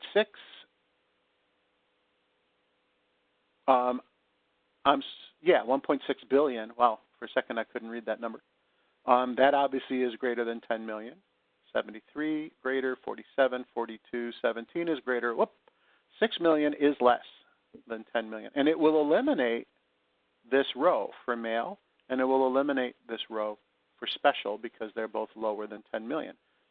It would eliminate nothing in camping equipment. All of the entries are above 10 million. Similarly, golf equipment so far looks like it would have no effect. I would lose male in mountaineering equipment. Oh, and golf equipment looks like I'll lose special. And I would lose half of outdoor protection. So After auto aggregation examines these numbers, which happen to be visible in this report, which is nice. They don't have to be visible. Before auto aggregation, that same filter, revenue greater than 10 million, will eliminate every row in the database because I do not have any orders whose individual rows are $10 million. That would be a pretty darn big order. I just happen to know in the sample data there are none. So with that in mind, just so that we have some context for before and after, let's add a revenue filter. Let me show you what I think is an easy way to add the filter on a visible item in your list. Just click on the heading for revenue. Click on the filter button and choose Create Custom Filter. If it's in your report, you can click and Create Custom Filter right from here. You haven't got to go to Edit Filters to do it. Now, because this is a measure filter, the first option I have is not a list of individual revenue values. It is a comparison. I can do greater than, less than, that kind of thing. That word comparison is actually part of a list of options. Go ahead and click where it says comparison, and you'll see that I could indeed list every specific unique value of revenue in the database and select among them. Not normal for a measure filter, and will take a lot of time to populate the options. Let's not pick that one. Range, though, range is another good one that we use on measures all the time. So I want you to know that the range one is here. And then you can do a starting value and an ending value. Range is always inclusive of your endpoints. Comparison is actually perfectly fine for the example we're doing. And we're going to do greater than 10 million. Now, some folks need the commas to have confidence that they've put in 10 million, and that's fine if you'd like to. You don't need to. When you save it, it will eliminate those commas, but sometimes having the commas helps you get the right number of zeros. But I need you to enter a value of 10 plus 6 more zeros. And then click OK. And the report will rerun. And you should note that the individual rows where the total revenue for the order method and product line was less than 10 million are now eliminated. That's because the default is to after auto aggregation. Let's edit our filters and change that auto aggregation setting. If you need to, click on a column heading to bring up the toolbar, click on the funnel button and choose Edit Filters. Single click on the revenue filter to select it. Note the application property is set to after. If you click on before and click OK, I believe the report will show you that there is no data found because there is no single row in the database whose revenue is greater than 10 million. Let's click Undo.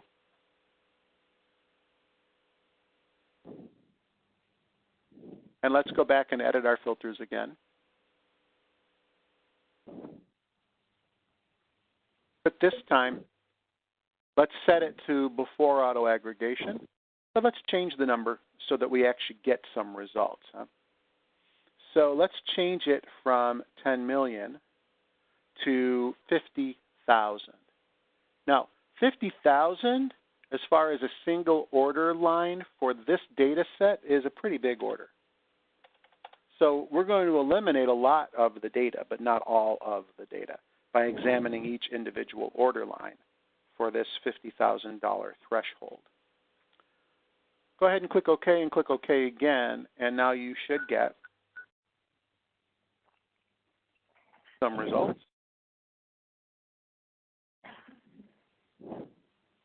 And if you go down to the bottom of the report and you take a look at the total, okay, a $50,000 order line item nets us a total of $1.4 billion in sales. So this would, if you want to think about what does this context mean, well, it means this is my big order report.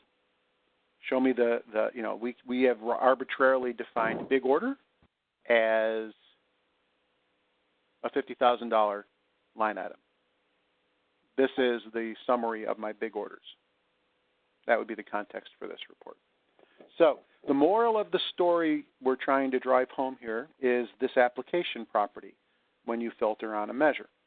Setting it incorrectly could result in a very different report outcome. Any questions about that?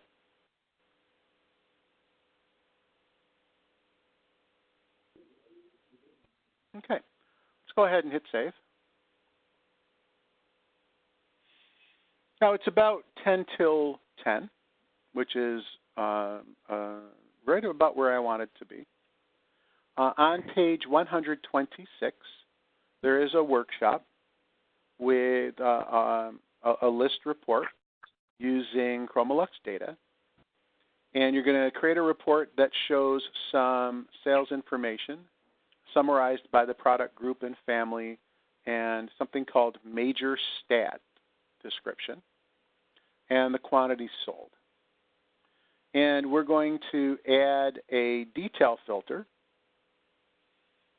after auto aggregation so that I only see rows where the quantity total is 500,000 or more. So remember, that's a greater than or equal to 500,000. And then there's a new concept baked into this called a summary filter, which we haven't really talked about and is sort of a little bonus feature baked into this exercise. Allow me to show you what a summary filter is. Then we're going to take some time to have you do this exercise and take your break. So, first, let me talk to you about summary filters. Second, we'll have you get started with the workshop, and then you can take your break, or you can take your break and then come back and work on the workshop. We'll reconvene. I'll tell you what time we will begin the calculations chapter in a second. Let me describe for you a summary filter. So if you take a look at your report page, guys, you have these grouped areas, and each group is associated with a visible footer that shows the summary for your measures. So a summary filter doesn't actually filter on the individual items in a group. That's what a detail filter does, and that's what we've been creating so far, our detail filters. Sometimes it's actually valuable for me to describe the groups I wish to keep or exclude in my report. And that is something I can do with this summary filter concept. So if we take a look at this report, we will note, for example, that the camping equipment group total revenue is $865 million. The personal accessories group is totaling to $50 million. But gosh, this outdoor protection group is not really a relevant group for my analysis, let's suppose. Unless the data totals for a product line to at least $1 million, I don't want to see it in this report. And that is what a summary filter will allow me to do. So I can't click on revenue and choose the filter button and create a summary filter from any of the options here like we did the detail filter a moment ago. I must go to the Edit Filters dialog to do it. And you see there's two tabs, Detail Filters and Summary Filters. So to create a summary filter, you come to here, you click the Summary Filters, you click the Add, and you add on your measure, and you click OK. And I'm going to say greater than $1 million. Now, before you click OK on the pop-up here, you must set the scope of your summary filter. What is scope? Scope is what group footer am I looking at. So in this case, the group footer I'm looking at is product line. So I have to click on the scope ellipsis and choose my product line. If I don't do that, the scope of my summary filter is my grand total. And in this case, if I left the scope empty, this filter would have no effect at all on this report. But now that I've included this filter and I've set the scope to product line, my expectation is this whole outdoor protection group will be eliminated from my report.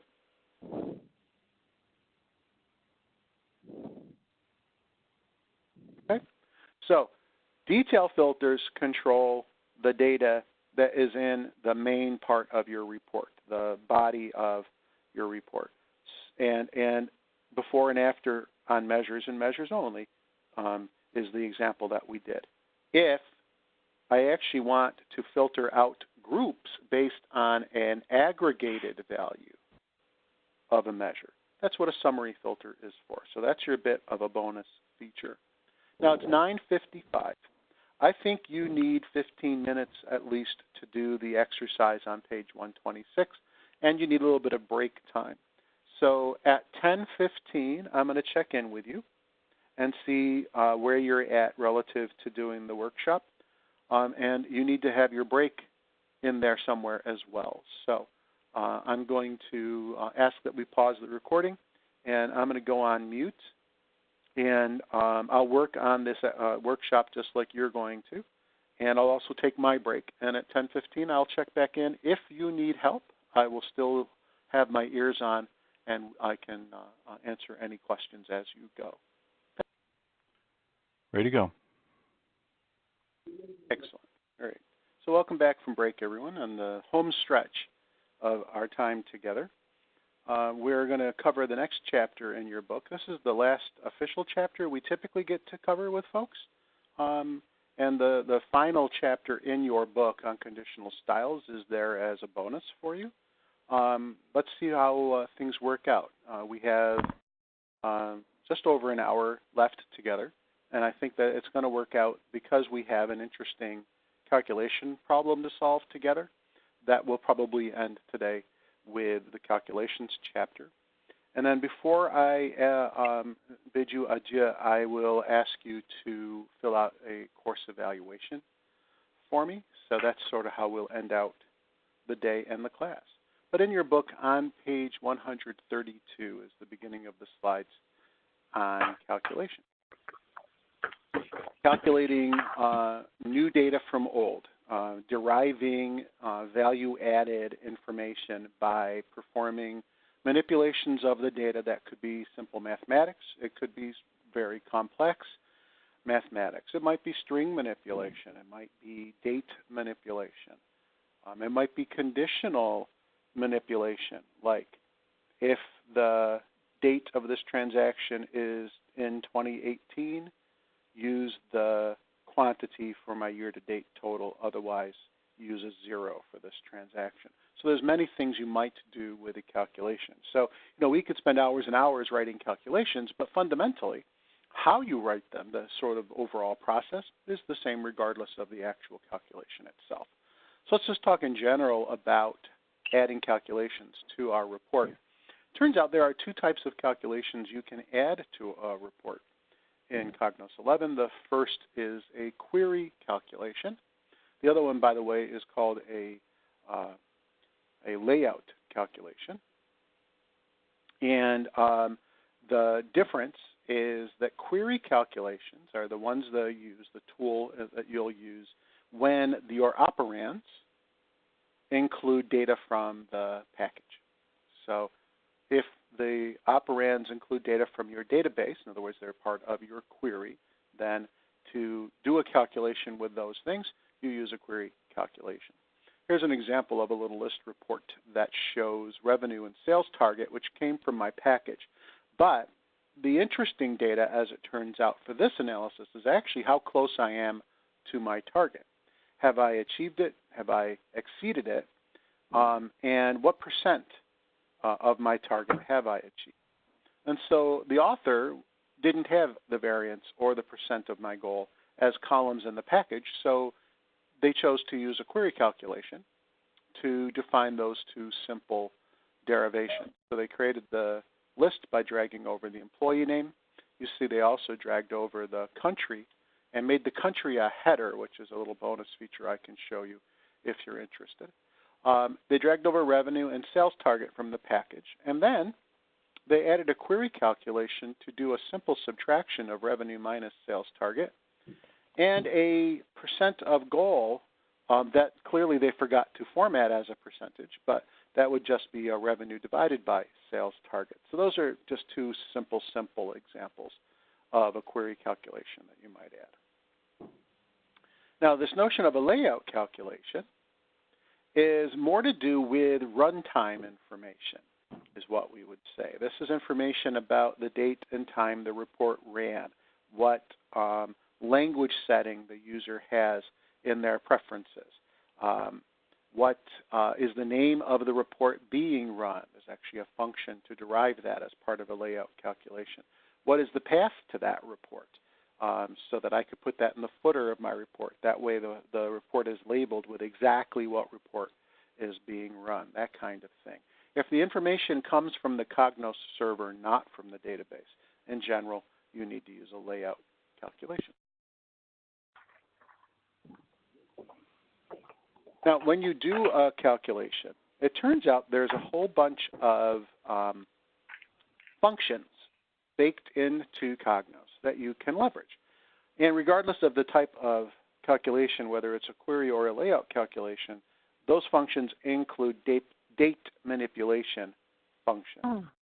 So you can do things like using today's date, derive the first of the current month. Now, why would you do that? Well, let's suppose you were going to do a month-to-date report, and you were using the calendar month. You would want to create a filter, for example, that was the date of the transaction is between the first of the current month and today. Well, you don't want to edit the report every day and change the starting and ending date in that case. So you would use a function. You would use the first of month function with today's date as the parameter to derive, in this case, 11/1 today. And then you'd use the current date function alone to derive 11/15, today's date. And in doing so with the functions, your report will automatically, day by day, change that date range. And automatically, when we hit December 1st, do change over to being month to date for December. So rather than hard coding those dates, I would use these derivation functions, either in a filter or in a calculation. And we're going to use some date specific things in our calculations. And the example you guys asked me to help you with to determine whether or not the date of a transaction falls into the current month, the current quarter, or the current year. So a bunch of date time type functions. There's also string functions. Often we want to concatenate strings or perhaps do a substring or maybe remove any blank data that was added to the end of a value in a string. And so there's this whole collection of functions in the calculation tools that allow me to do string manipulation as well. When you create a query calculation, you will get a pop-up that looks like this screen. This is called the expression editor, and this definition and some details about each of these pieces parts is found on page 138 in your book. You notice that there's some buttons on the top right, like to validate my report, to select values from the database to include in my calculation. Also many tabs on the bottom left. We'll examine these tabs, not all of them, but some of them, as we do our exercise. We won't look at the macro tab, for example, because that's part of the advanced class. Same with the parameters tab. But we'll definitely be looking at the source, the data item, and the function tab as part of today's activity. And it's the function tab where you can find the documentation on all of the functions that are part of the calculation tool, like those date time functions, like those string manipulation functions. So when you're creating your query calculation or your layout calculation in the expression editor, you'll be able to click on the function tab and you'll be able to see the list of functions. And if you select a function, you'll get help. You'll get tips and examples of how to use that function right there in the expression editor window. So with that as background, let's edit a report and add some calculations. Now, you guys asked me to do a specific example where we will create a sales report and we will bucket our data into a couple of interesting time frames. And the buckets we're going to use will be year-to-date and month-to-date, I think. Is that a good example? Maybe year-to-date and the last month and the last month of the previous year, for example. Okay, so that's a lot, and we may or may not have time to do all of that, but we'll do as many of those as we can, and once we've got the technique, you'll be able to finish the others. Okay? Okay. Okay. All right. Brilliant. I'm going to stop sharing my screen, and I'm going to ask that we share the screen at the Chromolux facility and that we turn control back over to me.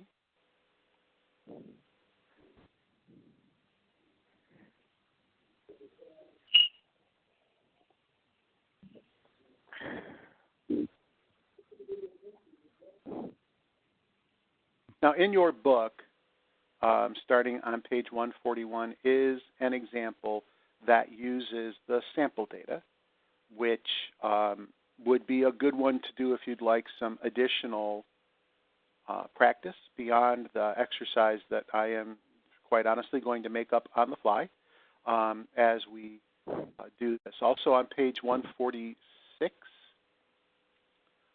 there's an additional example to do. So if you want more practice beyond what we are doing together today, please do take a look at those two examples that are in your book. In the meantime, let's do the example that you guys asked me about, because I think that's just as instructive, maybe even more so, as the ones that are in your book.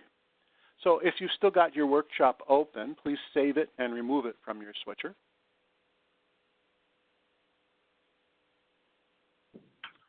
And let's start a new report.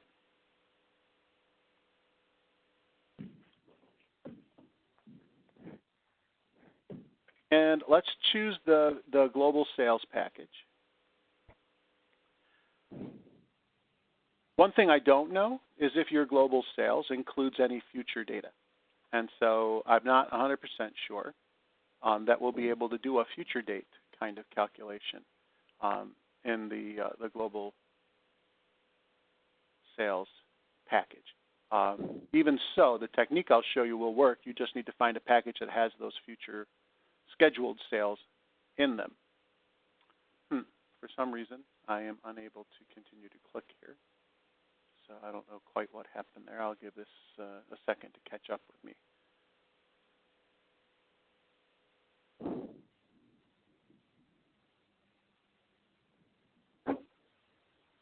It might be that you need to take back control and give it back to me. Oh, nope, it just got caught up. How strange. I am going to select that global sales package and click OK, or open, pardon me. And then we'll just go with a simple list report. But you know what? You probably want to see these. Yeah, I think a list report will be just fine. It would work with a cross-tab report as well, but a list report, I think, will serve us in this capacity. So let's go ahead and open our data tab. And we'll populate this report right now with some product information, and then we will add in some calculations to calculate specifically some time frame-based measures. So I'm going to open the Report Studio folder. I'm going to expand the product hierarchy.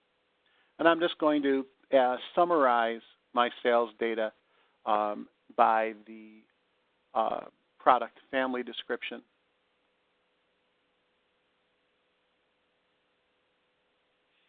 And then the sales information that I'm going to want to add is actually going to be by order type. So I'll add the order type in. That's the very last query item in the sales information query subject. And now I want to put in, let's start by doing a year-to-date and a month-to-date quantity, just to get underway. And then we'll see where we are as far as time, and we'll potentially add some additional calculations. Now, let's talk about year-to-date. Depending on the data in the database here, there is a way to go with year-to-date that could be as simple as a filter on the invoice date year equals 2018. But it may not be as simple as that. And the reason I say it may not be as simple as that is about future dates and whether or not sales information contains any data about future sales. You see, if I say invoice date equals 2018, however, there are dates beyond November 15th in the database, that actually won't be a year-to-date quantity that I would get. That would actually be a full year quantity, including future dates. So we sort of have to know our data. We have to kind of know, gee, does the table of data, the sales information query subject, does it represent future dates or not? If it does not, then just filtering the 2018 and dragging quantity into my report will give me a year-to-date report. In the interest of learning about calculations, I'm going to assume that there is future data in this, and I need to isolate the year-to-date data. Now, I will say this, year-to-date all happens in the current year. And so, I may want to speed up this report by actually filtering the data to the current year. So far, I've showed you that you can filter by creating a custom filter off of the edit screen, or by creating doing right-click filter for report when the item is not part of my report. And I could do that right-click filter for report thing here. But either way I do it, no matter what I do, the pop-up dialog here requires that I either enter an explicit date, or if I change to specific values, I pick an explicit date. You see, there's no way with this style of creating a filter for me to derive the current year and say that the invoiced year must equal the current year. Therefore, if I hard code 2018 in here next year, in just a few weeks really, I would have to edit this report and update my hard-coded value. So in order to filter this to a derived year based on today's date, I have to enter a filter a way that I have not showed you yet. So you get yet another bonus feature. So if you did what I did to bring up the filter tool, you can cancel it because we can't use that filter tool. So instead, I'm going to show you how to create a filter by hand using a function. And specifically what we want to do is filter where invoice date year equals the current year. So please select any part of your list. Click on your filter button and choose Edit Filters. Click on the green plus to create a new filter. But we are going to create what's called an advanced filter for this report, because in an advanced filter, I can use the function library. So click on Advanced and click OK. Up will come the expression editor, but this time the expression is to create a filter which must be a Boolean expression. So it's going to be something like invoice date year equals some function that returns the current year. So before we write the filter, let's take a look at the functions that we have available to us so we can figure out how we would write that function. If you take a look at the expression builder pop-up, and this, again, is described in your book, the function tab is what exposes all of those features of the tool that I can use to derive. So go ahead and click on your function tab. And in the function tab, you'll notice that the functions are divided up into folders. Now, the operators folder shows you things like, plus to do addition, slash to do division. Interesting, but maybe not critical because there's a lot of stuff that we would already be able to guess listed in here, but it is all listed in here. There's some additional information in here, though, about other operators that might not be familiar to you. Click on any operator, click on any item in the function tab, and you will get a description of said item. Summaries are ways for you to calculate aggregated information, running total, percentile, minimum or maximum of a value, to rank a value, standard deviation, variance under statistical functions. They're all here and available to you for derivations. You will not use member summaries unless you are using cube data. Remember, there's two types of data: relational data, which is what we're using, and cube data, which we're not using. Member summaries are for cube data only. Business date time functions. Now that sounds very appealing from the point of view of what we're trying to do, which is to figure out what is the current year. It would be really cool if somewhere in here there was a function called, let's say, current year or something along those lines. But unfortunately, there is not. But there are some interesting functions in here that we're going to use in a little while to derive, for example, my month-to-date quantity value. So we'll come back to these business date time functions.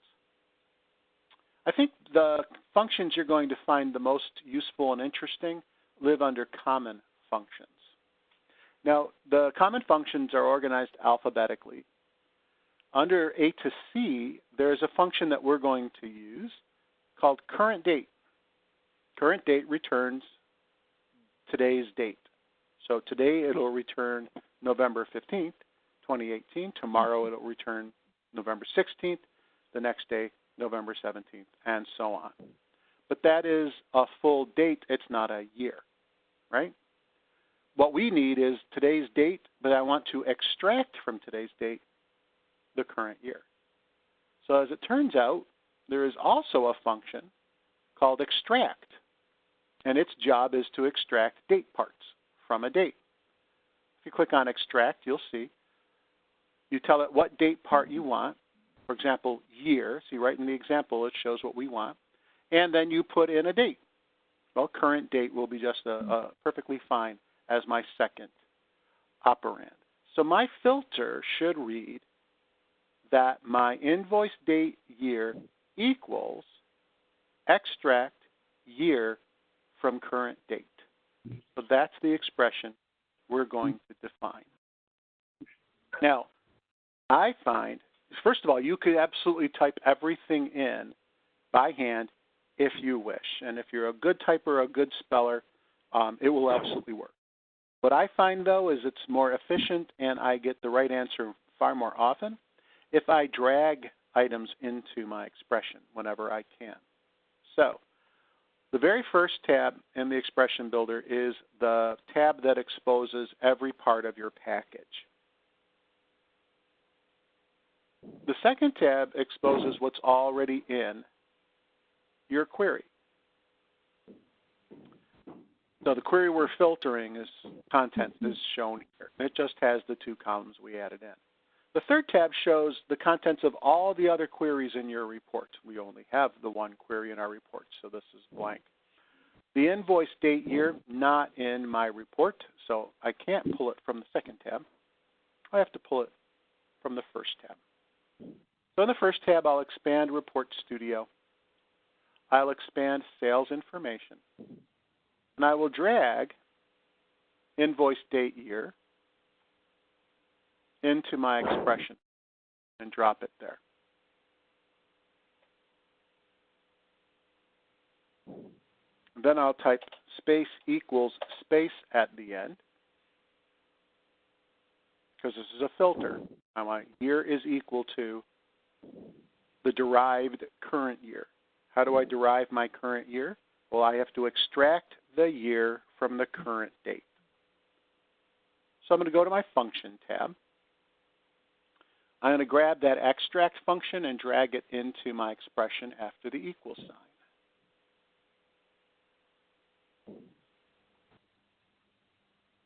Now, if you click on the extract function, the tips may not appear for you.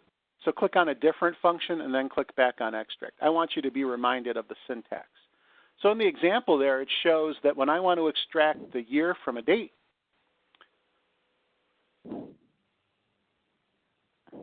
I actually just type in the word year after the open parenthesis and a comma to extract that part of the date. Then I have to put in the date whose year I wish to extract, and that would be the current date. And I would, again, I could type in current underscore date if I wish, or I could go to the A to C, drag current date after my comma, and then type a close parenthesis. And this filter will now dynamically derive the year based on today's date. So today, this will effectively be where the invoice date year equals 2018. So that will limit the data in my report to just 2018 dates, and that will be, if you will, the first major isolation of data that will support this report. So let's go ahead. Now, this green checkbox at the top, this not only validates this filter, it validates the entire report. And it's a very important distinction between validating what is in the expression and validating the entire report, because if it finds errors and displays errors for you, it may not be with this expression.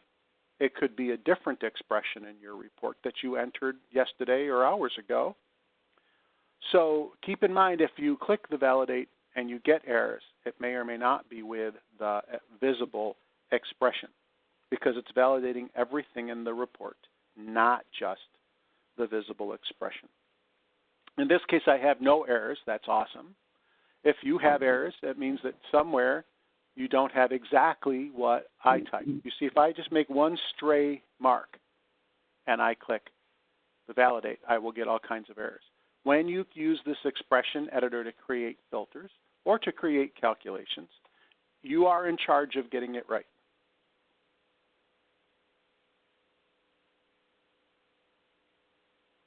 I have no errors in my expression. I should be able to click OK. So now the data in my report will be isolated to this year. But see, if I drag quantity on, it will total up all of the 2018 data in this table. And like I said, I don't know if that actually includes future dates or not. And so my year-to-date quantity can't be just simply drag in the quantity. It has to be a calculation. It has to calculate, says, all right, for this row, year-to-date quantity is all quantities that whose invoice date is less than or equal to today.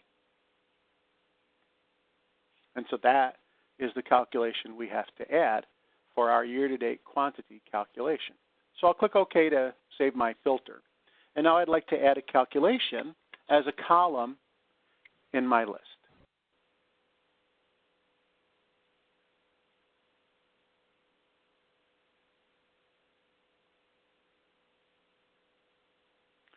So in your toolbox, you will find the query calculation tool, which you can drag into your list as a new column.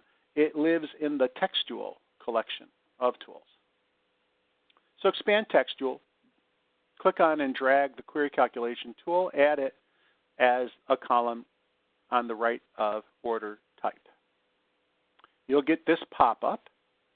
You're going to want to always click Other Expression when you get this pop-up and click OK. The other options in that pop-up, my friends, were for cube data. When you're working with relational data, which is what we are, you always click Other Expression in that pop-up. Let's name this year-to-date quantity. You can abbreviate it any way you wish.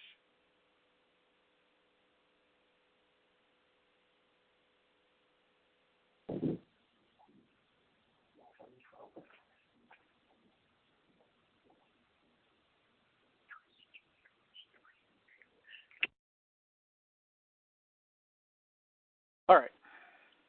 What I need to do is tell COGNOS when to count the quantity on a record.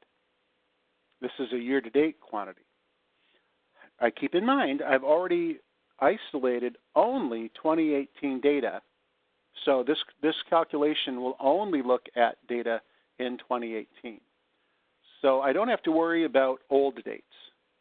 All I have to say is that if the invoice date is less than or equal to today, count the quantity. Otherwise, for this record, it's a 0 for the quantity. So it turns out, if you click on your Function tab and you click on the folder and expand the folder called Constructs, one of the constructs that you can use is an if-then-else construct. Now, you could certainly drag the construct into your expression, but I don't tend to do that. I do tend to type it. And the if-then-else syntax is if something in parentheses, then something in parentheses, else something in parentheses. So my style is I will actually write that out. If something in parentheses, then something in parentheses, else something in parentheses. If I don't do this, I tend to forget the parentheses. So you might find that this is helpful for you when you're writing if-then-elses. And the if part, we're going to have an expression here that says if the invoice date is less than or equal to today. If that's true, then use the quantity value from the database. Otherwise, for this row, it's a 0 quantity. Doesn't count toward year-to-date quantity. So let's put in the first part. If the invoice date is less than or equal to today. I'm going to do that by dragging things. The invoice date is not in my query, so it's in my package. I'll click on my Package tab. I'll expand Report Studio and Sales Information. And by the way, if you wanted to use order date instead of invoice date, that would be fine. I'm using invoice date for all of my examples, but you could definitely use any date you wish. But I'm going to grab invoice date and drag it in. Now, sometimes this dragging it in is hard.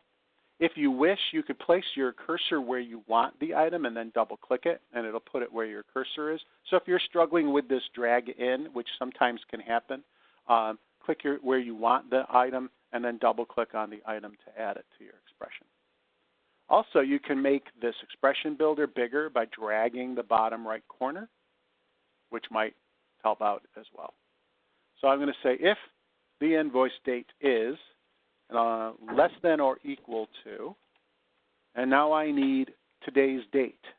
Well, we already know that there's a function called current date. Technically, it's called current_date. And you could absolutely just type that in if you wish, or you could click on the Function tab and drag it in. Either way, it's going to end up looking like that. Don't forget your close parentheses. So that's my predicate. If the invoice date is less than or equal to today, I want to use the quantity toward my year-to-date quantity. So I'll drag from my package the quantity measure and drop it after my then open parenthesis. I'm just going to click where I want it and double click it here just to show you that that's a way that you might also go instead of dragging. Otherwise, I don't want any part of this record to count toward the quantity, so I want to add a 0 when it's not in the proper date range. Okay? Okay. I'm going to go ahead and click my green checkbox to validate, which is always a good practice. Ideally, I get no errors. If you get errors, I would say the most common thing I forget to do when I'm doing an if-then-else is my close parentheses or my open parentheses. That's why I adopted the let me type in the structure first standard. Once you've got no errors, you can click OK. Now, we also said we wanted a month-to-date value. And, gee, that's basically the same thing as the year-to-date, only we really want it to be between the first of the current month and today. Then use the quantity. Otherwise, count 0 for month-to-date for that row. So let's do that. Let's add a query calculation.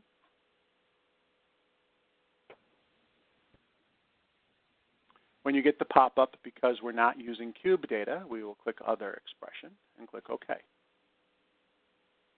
I always forget to name my calculations, and they end up being called Data Item 1 when I click OK here.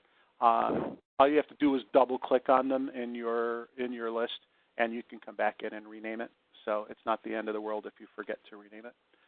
I'm going to do month-to-date quantity. And in my expression, again, I know I'm going to do an if-then-else, so you know I'm going to do if, open paren, then open paren, else, open paren, just so I don't forget my parentheses. And since we already did that one calculation, you know I'm going to also do the very same type of calculation. I can finish my else with the 0 just to finish that off. That one's easy. Heck, for that matter, we know that I'm going to say then I'm going to use the quantity from the database. So I might as well finish my then off.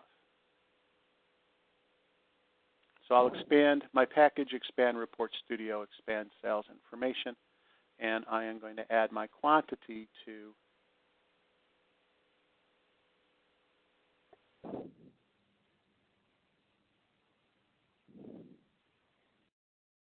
my then, and don't forget your close parentheses. So now all I need is to tell COGNOS after the if under what circumstance to count the quantity towards month to date. And that circumstance is when the invoice date is between the first of the current month and the current day. So after the if open paren, I will grab my invoice date and drop that in. Because I'm doing a range of dates, I'm going to say space between, space. And then I need to derive the first of the current month so that every time I run this, it always knows what the current month is, and it will derive day 1 of the current month. If you click on your function tab, and you open the business date time functions, one of the functions you will find in there is called _first _of _month, right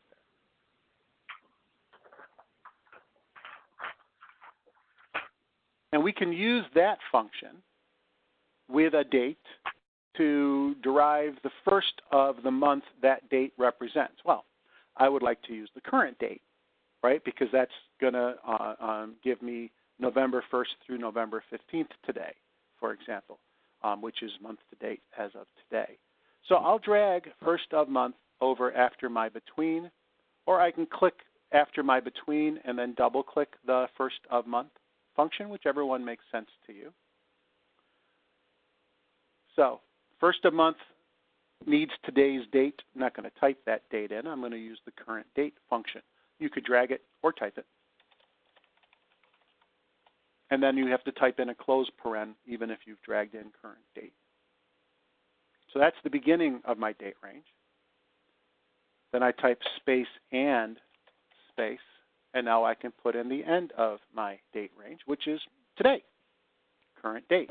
So again, you could drag in current date or you could type current date, whichever one makes you happy. And then you have to do a close paren to finish that part of the if statement.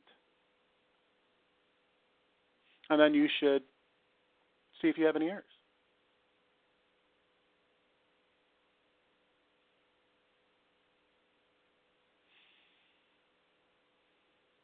Okay, so I'll go ahead and click OK. And I've got my quantities derived. I'm going to group my list just so that I get each family isolated and together, and I will get a footer for each of my quantities. Let's see what we get. I'll switch over to page preview mode. So it's going to fire the filter, and it's going to isolate all the data coming into just 2018 data in general. And then it's going to use those if statements to derive the quantities that fall into the interesting date ranges. And our interesting date range was through today for this year and through today for this month. So you should, usually, looks like you've got some returns out there. And some negative quantities typically to me would mean a return. But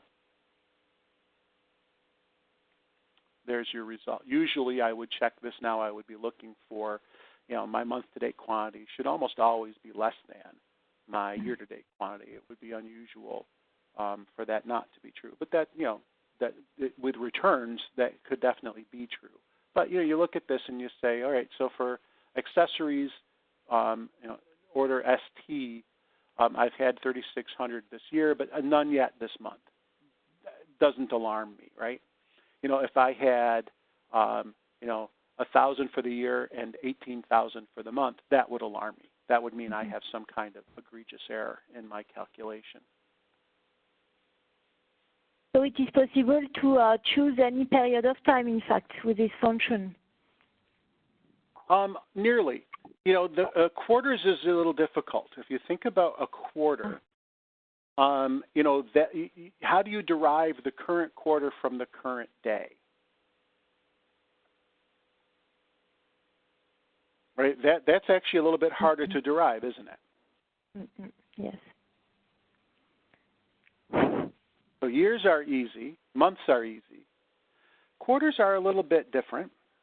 Even a future month is an interesting little challenge, but that one is more easily solved than a quarter to date. You can do, by the way, you can do all of them. It's just that quarter to date is a more complex calculation. But if we think about future month just for a moment, let's take that as an example.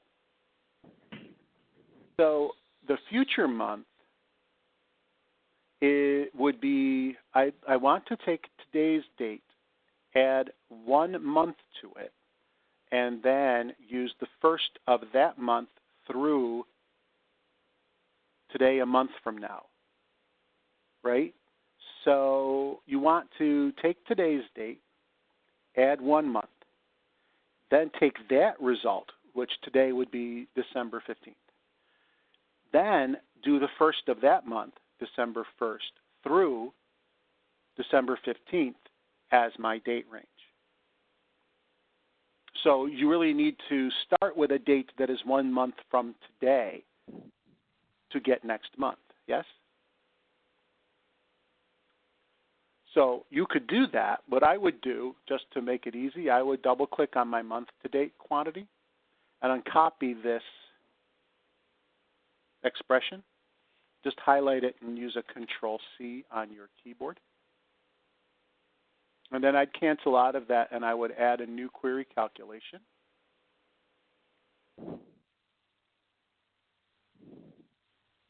To my list. I would paste in that expression using Control-V. and then make sure I change the name of my item. I'm going to do NMTD for next month to date quantity. Now, I don't know if there'll be any data for next month in this sales info, so this may result in all zeros, but it'll still teach the technique. So this is exactly right for current month. What I'd like it to do, though, is run for 1 month from now, 1st of December through 15th of December. So I can't use just current date. I have to use current date plus 1 month. There's a function under business date time functions that is add months. Okay. So what I would do, and I'm a typer, not a dragger when it comes to these functions, but you could certainly use the functions and add them in. I would do add months and adding 1 month, and that's my starting point, is the 1st of 1 month from now through 1 month from now. So I have to add months again.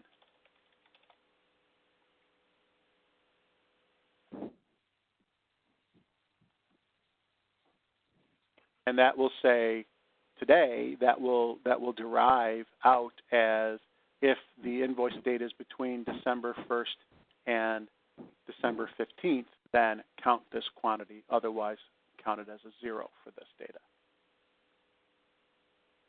So that would give me a future month.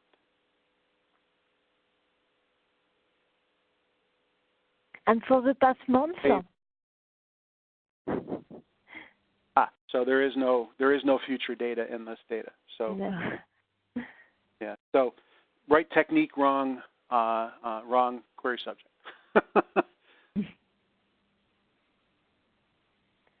Okay. Okay.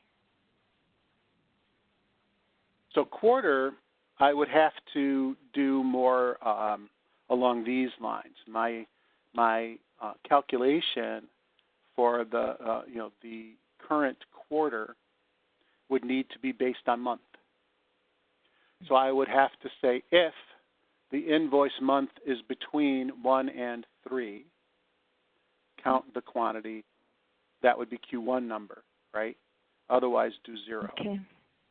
So I could calculate quarter 1, 2, 3, 4 that way with multiple nested if statements. And then what's the current month? Well, you'd have to do is the invoice month. Is the current month between 1 and 3? That would be Q1. Is the invoice month between 4 and 6? That would be Q2. See, so it's more convoluted to derive quarter than it is for month, and there are no, I don't think, I guess I better check. I don't think there's any functions that deal with quarter specifically. There's currently, I think there's month and year, yeah, but I don't see quarter. So quarter you would have to manually derive.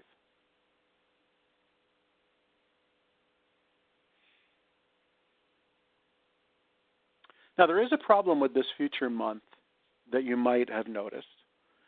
This works great up through November.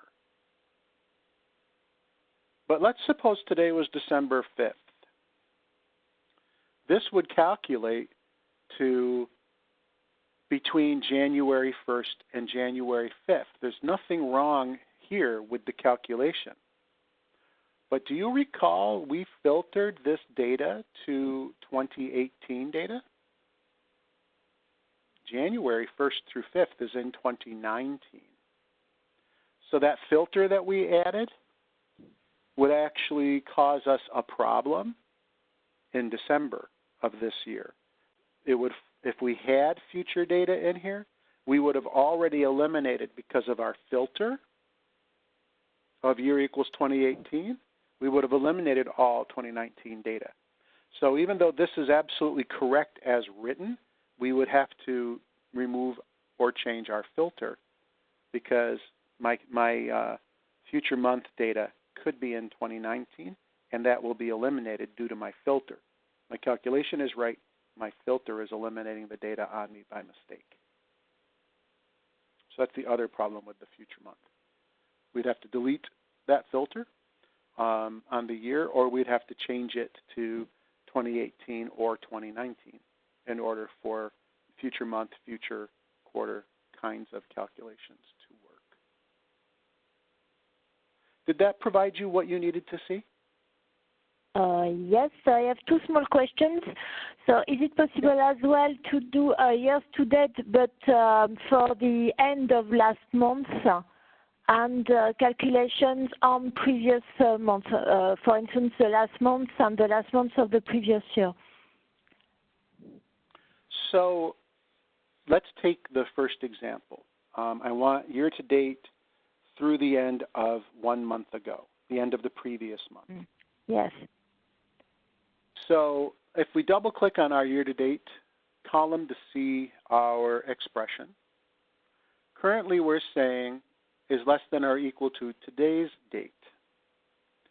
What I really want is less than or equal to the end of 1 month ago. Yes? Yes. So in the functions, under business date time functions, what I would like to do first is derive what is 1 month ago. And you would look to subtract 1 month from today. But there is no subtract months. What you do instead is you add -1 months to the date. Isn't that weird? But you would do add months to the current date, comma, -1. So that would be year-to-date through 10/15/2018 if I left this alone. Okay. Oops, I have my parentheses wrong. I apologize. Now that's what it is. But that's not what you wanted. You wanted to be the end of October. So you'll find that just like there is a start of month function, there's a last of month function. Okay. So I would add in, oops, I got to add it in the right place. Tell you what, rather than typing it, I'm going to put my cursor right there and double click last of month. And now it says take today, subtract 1 month, that gives me 10/15, and I'll calculate the end of that month, 10/31. And so this will be, if the invoice date is less than or equal to 10/31, count it, otherwise count 0.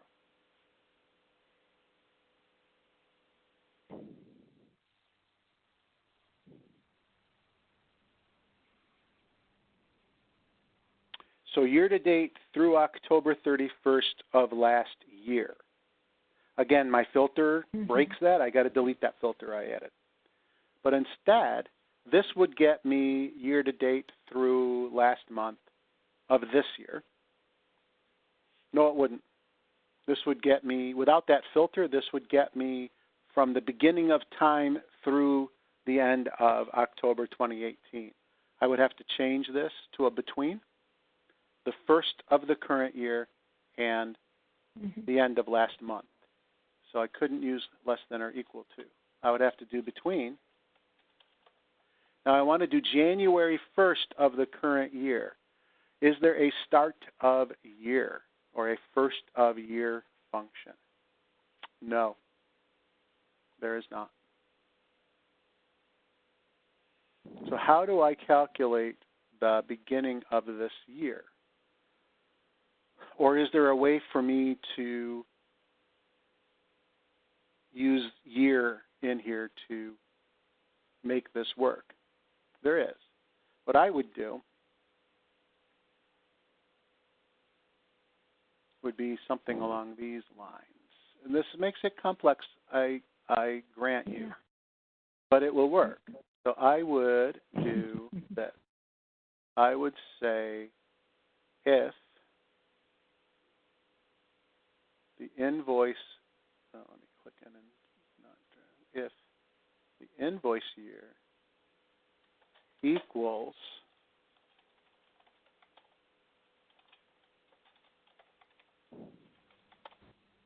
the current year based on today's date, and the invoice date is between this is year to date. So I wouldn't use between. I would use, so it's 2018 and the date is less than 10/31. That would get me this year to date, yeah? So last year to date, I would do equals the extract of year minus 1. Okay. That would get me last year. And then I have to change this date, right? Because this date is still calculating to 2018. So I have to take the current date. I need to subtract 13 months, and that will get me the proper date. So you can do it with these functions. You just have to think out logically how to derive each. Good problem. I'm glad you asked for it. I think this was as good an example of calculations as we could do. All right, my friends, we are just about out of time. Again, I'll recall for you that there is another chapter in your book on conditional styles that was intended as a bonus chapter. And it's if you wish, for example, to highlight quantities greater than 1,000, you can use what's called a conditional style, and you could say anything over 1,000, style with a green, otherwise leave it the default color. That's what a conditional style does, and you have a chapter on how to do that in your book as a bonus feature. Before we end the class and leave, I would ask you to please fill out an evaluation. If you would, please, in your browser, go to www.lpa.com/evals. That is the website here. So I am going to take advantage of the fact that there's probably a browser on the machine I'm using. So you can see that website again.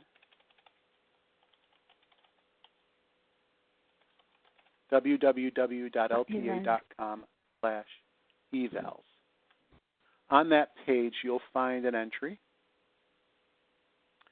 for the training that we have just completed here, 12th, 14th, and 15th. And there's a hyperlink for report authoring. If you click that, there's a very quick survey. If you wish to provide your name, that's wonderful, but you don't have to. I'm interested in your feedback on the class, so if you would please take just a few minutes to provide me with your feedback and submit that as the last step of the class. I would truly appreciate your feedback. I want to say thank you very much for being with me over these 3 days. Thank you very much. And good luck. Happy authoring. It's been a pleasure. Thank you. Bye now.